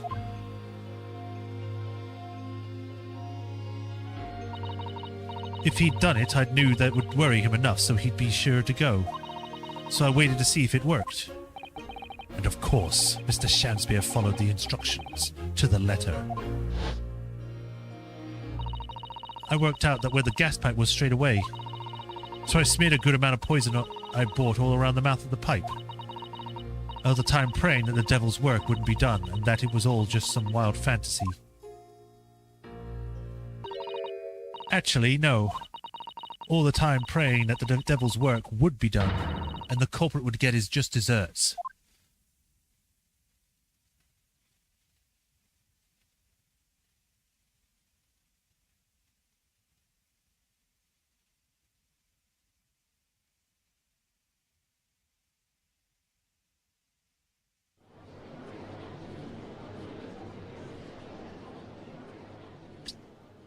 I have to say, the second part of the jury, the whole court case, had none of the jury speak up this time. They were all in the first one, and then they just went completely silent for this one. 3 days ago, when you were first stood in the dock before me, this whole affair seemed relatively straightforward. Yes, my lord. I certainly never imagined the depths of depravity that we should have subsequently find lurking behind the scenes. It has been a long road, my Nipponese friend. Oh, yes. And one I certainly did envisage walking with you.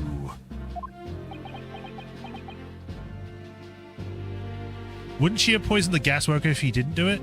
I mean, I don't think he's supposed to blow into it. I'd have to go back and reread what he said, but I don't think they blow into it. At least with the mouth. Nevertheless, together we have reached the light at the end of the tunnel, as it were. Miss Green. Yes, my lord. You will henceforth be stripped of your freedom, as punishment for the attempted murder of Mr. William Shakespeare. Yes, I know. And you, Mr. Shakespeare, you will be tried for the murder of Duncan Ross in cold blood, and subsequent attempted murder of Mr. Seki Natsumi here present.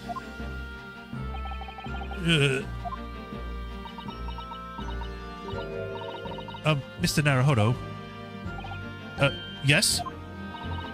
Yesterday, at the hospital, when you and your friend stopped me from ending your life by drinking what was left in the poison bottle. I wasn't myself. I can't even really remember what was going through my mind. To be or not to be, I suppose. That's a question that's so hard to answer, it seems.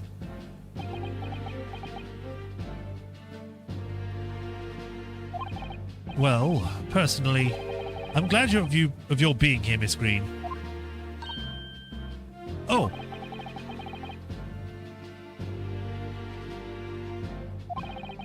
Oh, whoops, didn't mean to click there. I was reading something else.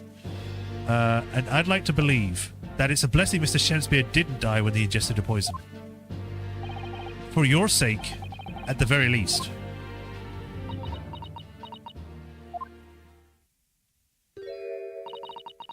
Because of you, I chose life, not death. And now you've made the truth come out at last.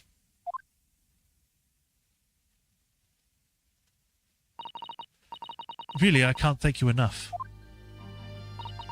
Oh, Miss Green. Mr. Seki Natsume. Yes, my lord. The court declares that you are exonerated from all the blame in this matter.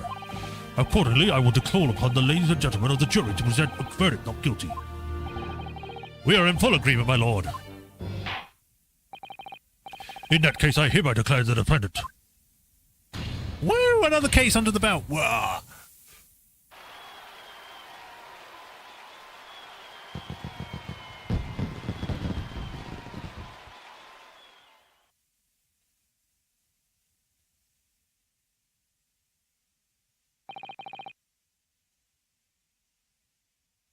Oh, it's been over 2 years since you saw the case with Iris? Well, you can go back and watch my playthrough on my account on YouTube or on Twitch, which both house the recordings for it, and you can watch the whole playthrough of that game. And then you'll be able to see. Court is adjourned.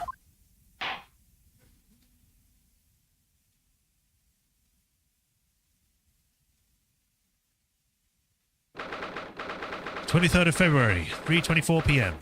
The Old Bailey. Defendant's antechamber. Oh, yes, yes, at last. Divine justice duly done. Divine justice? My dear fellow, if there were any divine justices in this world, you would shave that mustache. No, has nothing to do with my mustache. They really hate each other. He really hates him. Some say the luxuriant mustache is a sign of physical prowess, Mr. Sholmes.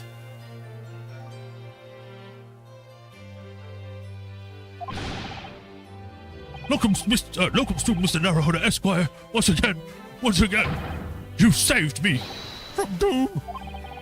I'm very happy to have been able to help, Mr. Natsume. Congratulations on your acquittal.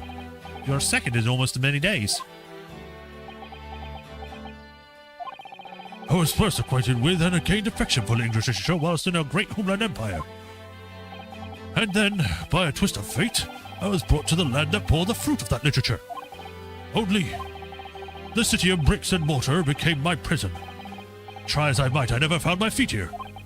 In the end, I confined myself to my room and lived life through friendly board books. You've had such a difficult time, haven't you?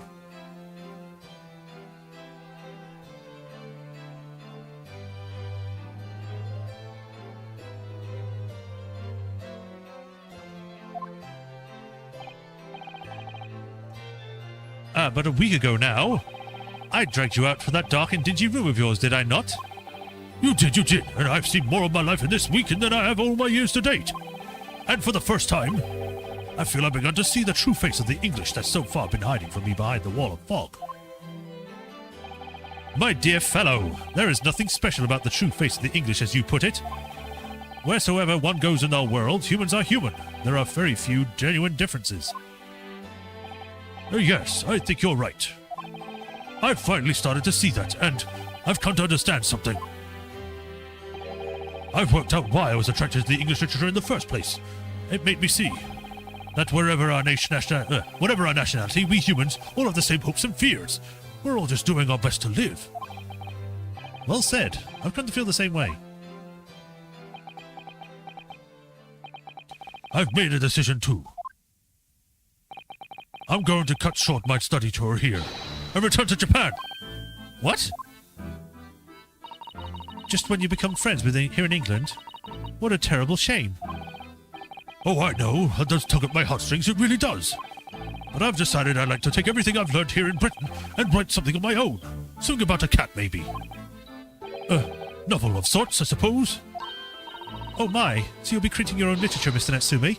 How wonderful. Oh, well, no, I mean, I wouldn't refuse to call it literature. Well, why not? When that is precisely the definition, Mr. Mustache. I suppose you're right. Yes, it will in a way be literature. But as of now, all I know is that I'd like to try my hand at writing. I have no delusions of grandeur. I, for one, would love to read your work.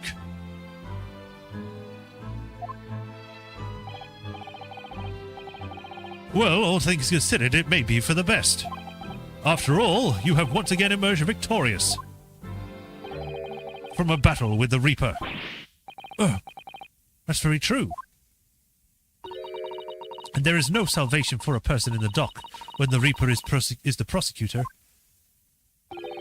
The desire to return post-haste to the perceived safety of your homeland is one I quite understand. Well, now you're making him paranoid again. My goodness, yes. Faced with such a terrifying prospect. Nobody would consider that cowardly, I'm sure.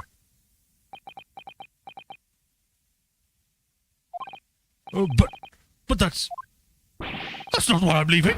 Leave me in it. Objection.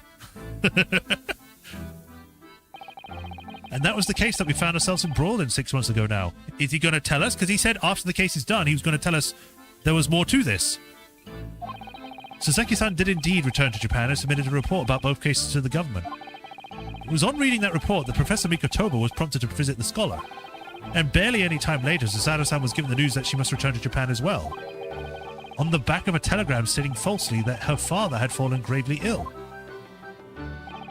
The only possible explanation that comes to mind is what happened after the trial on the following day.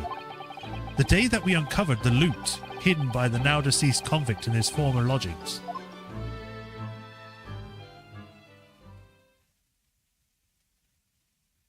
The 24th of February. This is a whole month later. 10:13 a.m. Mr. Natsume's room. Oh, well done, Mr. Sholmes. How simply marvelous of you. To uncover the secret hiding place in just one day. Wasn't it supposed to take 30 minutes? As I believe I told you, my dear fellows, skin prints are extremely useful in such situations. Wouldn't you agree, Gregson?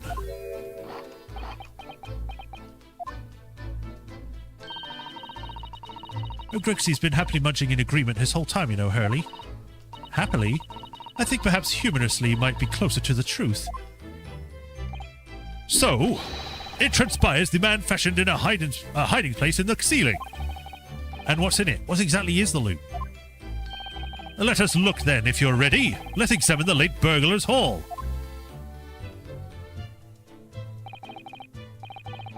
What is that?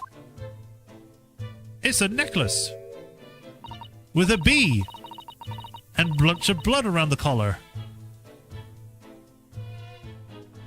Is that Baron von Zeke's?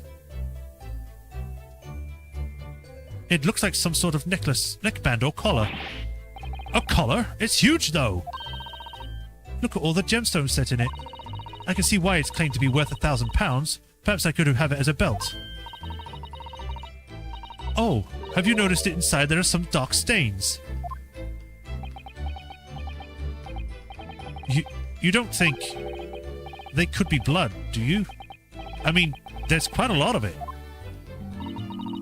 On second thoughts, perhaps I won't have it as a belt. Then of course there's an emblem here. A large letter B and a small crown. What does it signify, do you think? Oh, I hadn't noticed that. Where's Sholmes? I feel as though I've seen that emblem somewhere before, you know? Where could it have been? That's enough of that, I think. What's the matter with Mr. Sholmes? All the colour has drained from his face. Well, Inspector, I believe you ought to be taking this, ought you? It would be valuable evidence after all. It must be kept safely under lock and key. Yes. Get your grubby hands off that, you lot, and hand it over. Now! The Hound of the Baskervilles. Yeah, pretty much. I'd never seen a collar that large before. Is it going to be that the Hound of the Baskervilles actually belonged to Barak von Zeeks, and that's why he hates the Japanese because somehow they're relevant and they killed his dog? That's like a complete wild theory. And all those jewels certainly looked to be extremely valuable. But that's not what stood out the most to me, at least not once I noticed it. Those dark marks on the inside of the collar. Those stains. Could they really have been blood?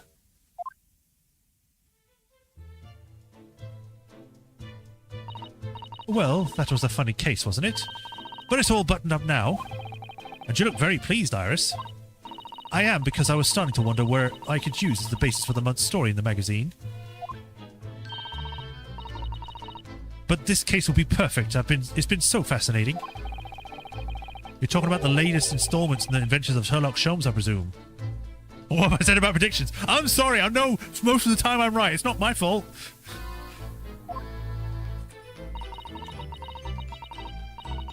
The mystery of the knife in the mist, and the mustached man and the convict's curse, perhaps.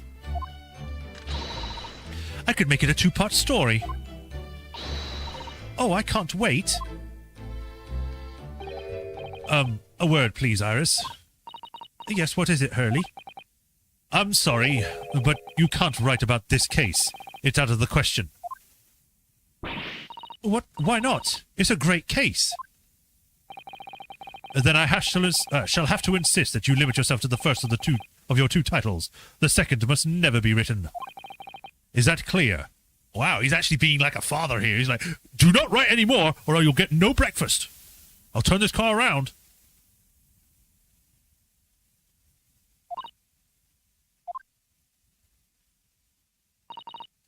Yes.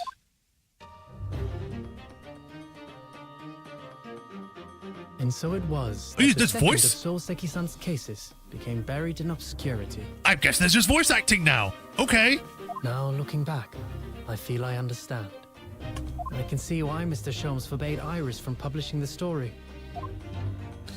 It would take a little longer before I saw the link between everything that had happened and would happen. And did happen. For it wasn't until 2 months after the arrival of Susato-san's letter that events began to unfurl again. With an incident that took place at the very heart of the eagerly awaited Great Exhibition of London. Oh no. Is that going to be the next case, or are we going to have a case before that?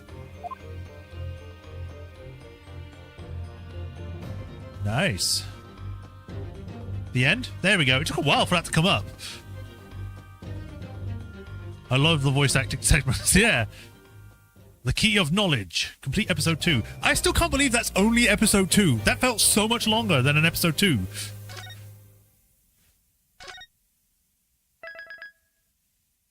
Investigation Part 1. Return of the Departed Soul. Alright, cool. Okay, so does the next case have a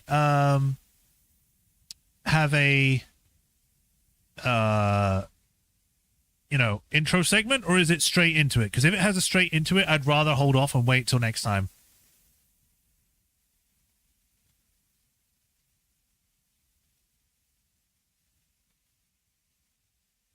The Return of the Great Departed Soul. It's Susato. She's a soul.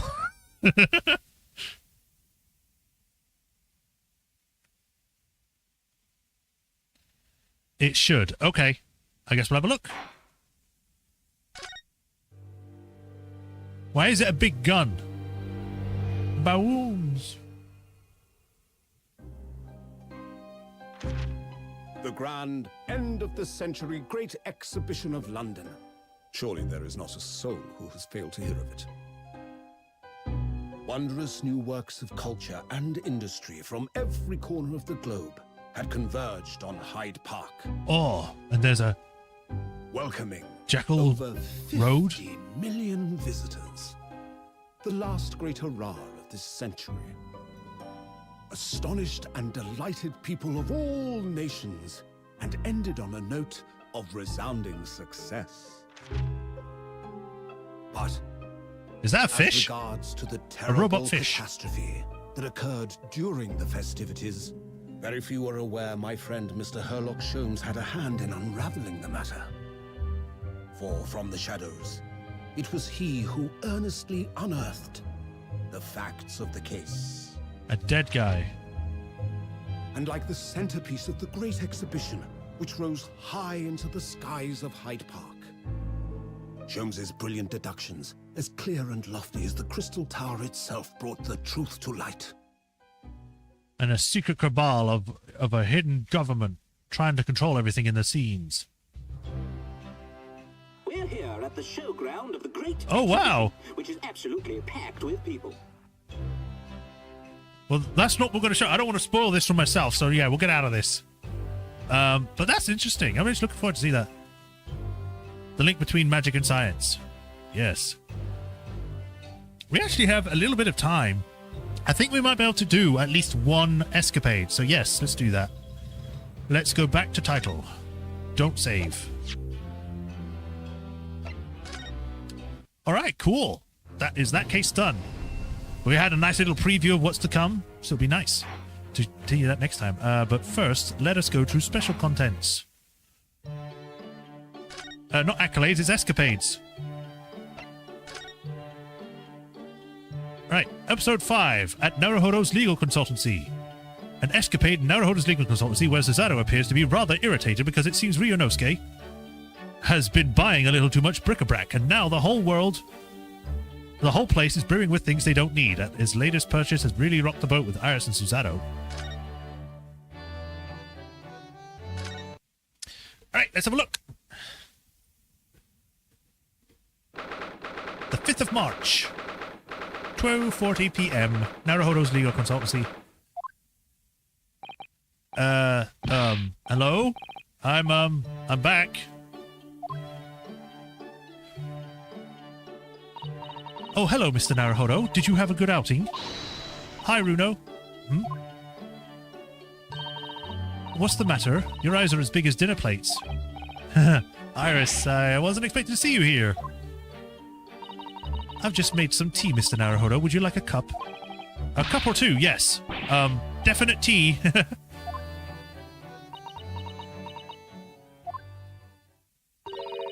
Alright, Runo, what's going on? You're acting extremely strangely. What, me? No, not at all. I'm as normal as normal can be. Normal tea itself, see? Not again, Mr. Naruhodo. Sorry, not again. What do you mean, Susie? Whenever he goes out on his own lately, he's always seemed to come back with a peculiar new purchase. Peculiar? Peculiar? What's peculiar about the things I bought? You seem to think that anything British is a curio you must simply have. You haven't been buying... You keep buying items of bric-a-brac even though you don't know what they are. Well, there are rather a lot of bric-a-brac shops and pawnbrokers and the like around here. It's when I've been to Lord Strongheart's to give my weekly report. I'm always nervous, so nervous beforehand. On the way home, I just find myself in those shops and, yeah, it's alright, I can't deny I bought something. You're right, you can't deny it because your eyes are wider than ever.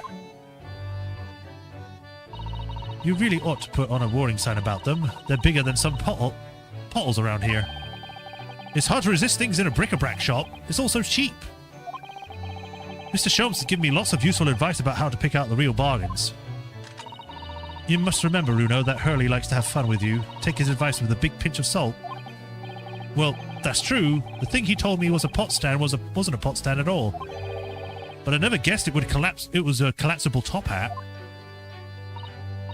No, and I never had a guess that you could fill up this once empty room so quickly. Honestly, it's overflowing with things we don't need now.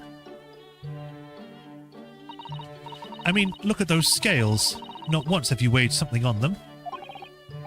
I know, but ever since I stood on the defendant's bench in court, I don't know why, but I just really wanted my own set of scales. Let's see to it then, Mr. Naruhodo. What have you come with today?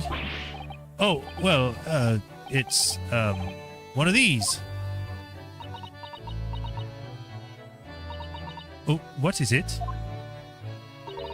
It looks all dry and shriveled up in a ball.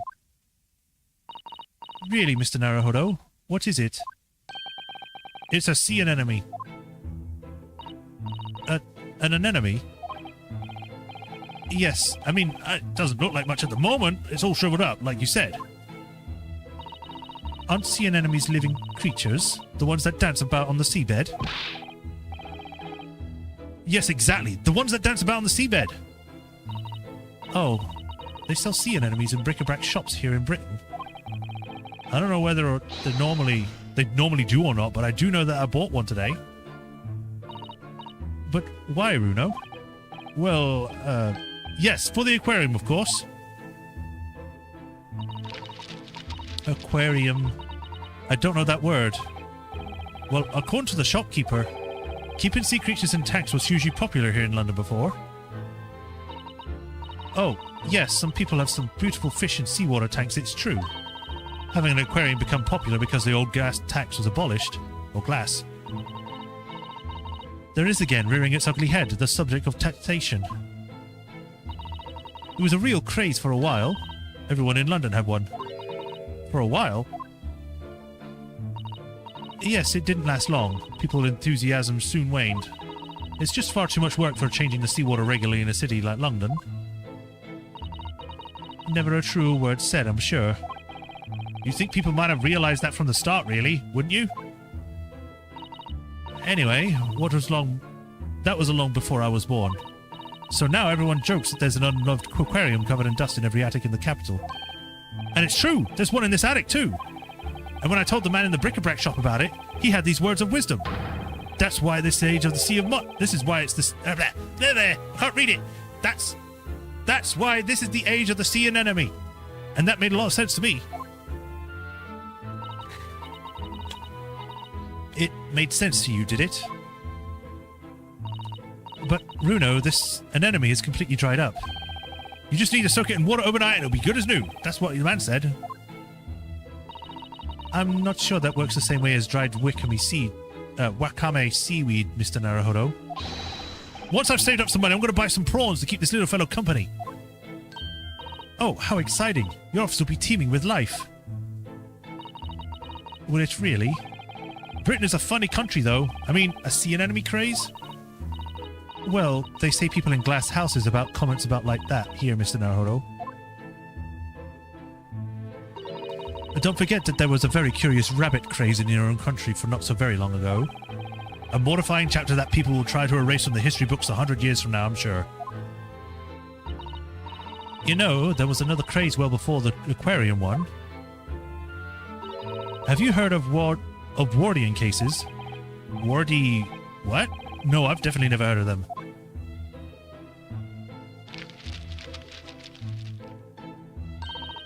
They are little glazed cases for growing plants indoors, I believe. Oh, I see. For plant lovers to raise their favorite tropical plants. Oh, that's right. Like different types of ferns. Ferns? Do you mean those rather dull plants with lots of fronds for leaves? Hey! They're not that boring. Okay, maybe they are. Be nice to the plants, though. They're not dull at all. Ferns are lovely plants. I think people wanted to recreate the exotic foliage of the tropics in their own homes. So they grew ferns? I mean, ferns. Sea anemones. Londoners certainly have a knack for the obscure. Well, thinking about it... my grandfather loved the moss and the bonsai. He looked after it better than the trees. It seems like the more obscure something is, the more it interests people. Maybe. Anyway, the Wardian case craze didn't last very long. Now, most of those little glass cases are just gathering dust, I think. But haven't I seen one in your room, Iris? Ooh, very observant of you, Susie. Which we never get to see. We never get to see her room.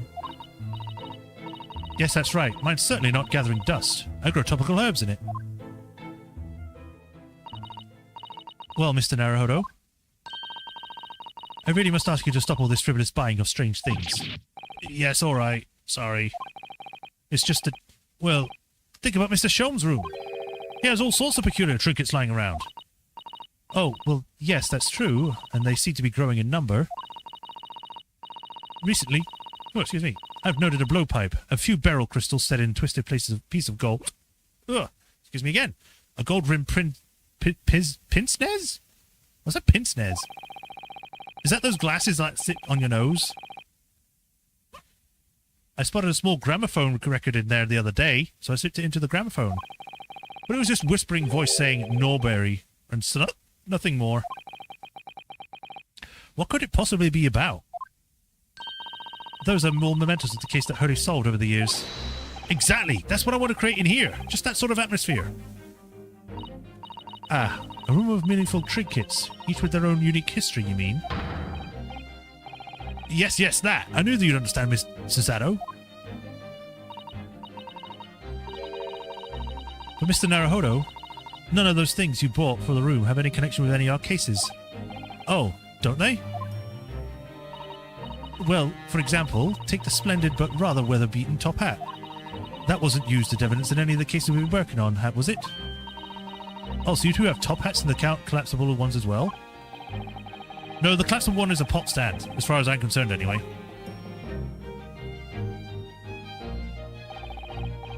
But the other day when we were in court, they were everywhere, weren't they? True. Top hats, I mean. Well, here in Britain, of course, they're the mark of a true gentleman, so that's hardly surprising. If a man isn't wearing a top hat when he ventures out in the doors, he'll be looked down upon. Not really, I don't wear a top hat.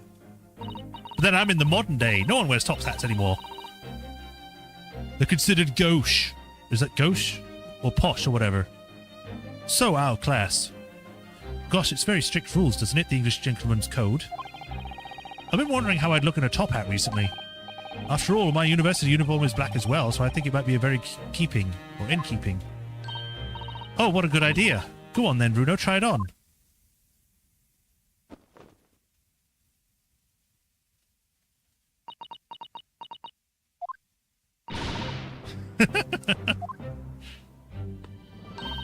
The lesson here, I suppose, is that the juxtaposition of student and gentleman is just so strange and wrong.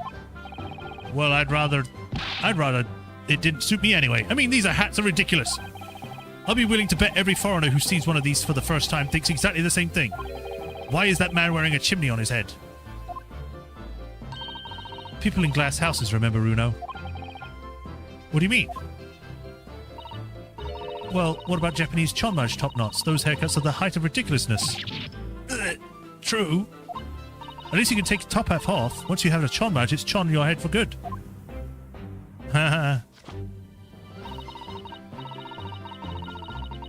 I'd be willing to bet every foreigner who sees a chon mage for the first time thinks exactly the same thing. Why is that man wearing a cannon on his head?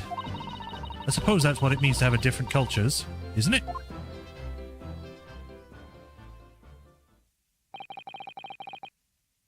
On the subject of hats, the one Mr. Sholmes always wears is very strange, don't you think? I beg your pardon, Mr. Naruhodo. What a thing to say! That hat is the very essence of Mr. Sholmes. Yes, without the deerstalker, the great detective would be unrecognizable. It's called a deerstalker? That's a surprising swanky name. It's the hat of a hunter, just like the flat cap.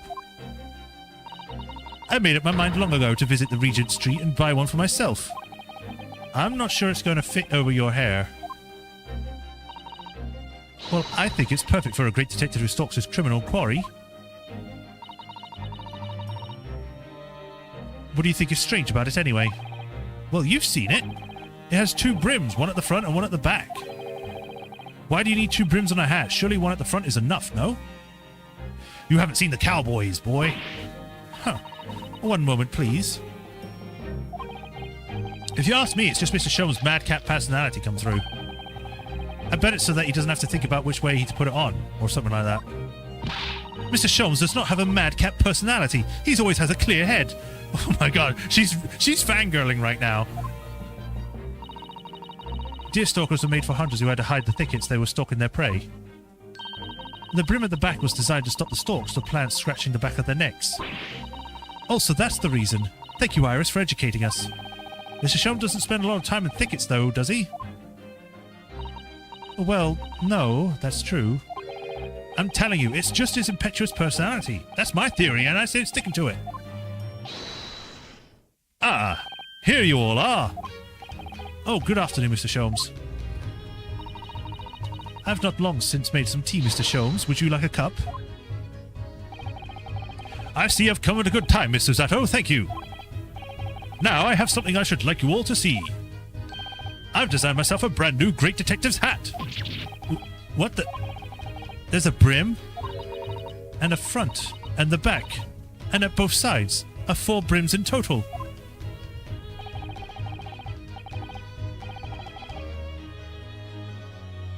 Your observation is quite correct, my dear madam. I'm a busy man, you see. But with this hat, whichever I put it on, I shall always have it pointing the correct way. Oh. With my previous hat, I could, in an impetuous moment, wear it erroneously with the brims on either side. But that's impressively clumsy, I would say. And I must regretfully say, I think your madcap theory was correct after all. But really, Mr. Sholmes, what brims all full sides like that? Wouldn't it be just better to wear a top hat instead? Oh yes, then however you put it on, you'd have a brim all the way around. Oh, what? So true, so true! How could I have been so blinkered to this fact until now? Well, unfortunately, I happen to have 2 top hats here. If you just lift the pot off of it, you're welcome to try that one over there. Indeed I shall, my good fellow. Much obliged.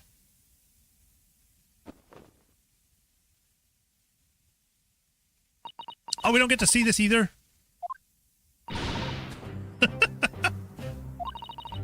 Oh dear, Hurley.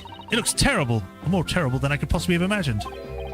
Oh, that's not good. Maybe it's because of your long face. Paired with the tall hat, it just doesn't work. Well, I think it's very nice, Mr. Sholmes, even if it will have to fill the whole world in fits of laughter. I should never have meddled with it. Give me the deerstalker my forevermore. And give me my regular university hat forevermore. there's still hope that you'll graduate one day, Mr. Naruhodo. Don't give up. It's silly. Just a bunch of silly people.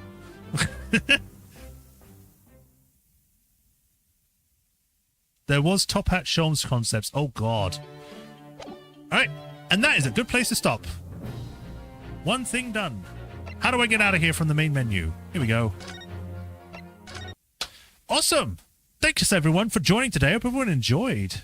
I'll be back with this on Thursday. I will say that I do have an appointment that day, so I may be late depending on how long that goes.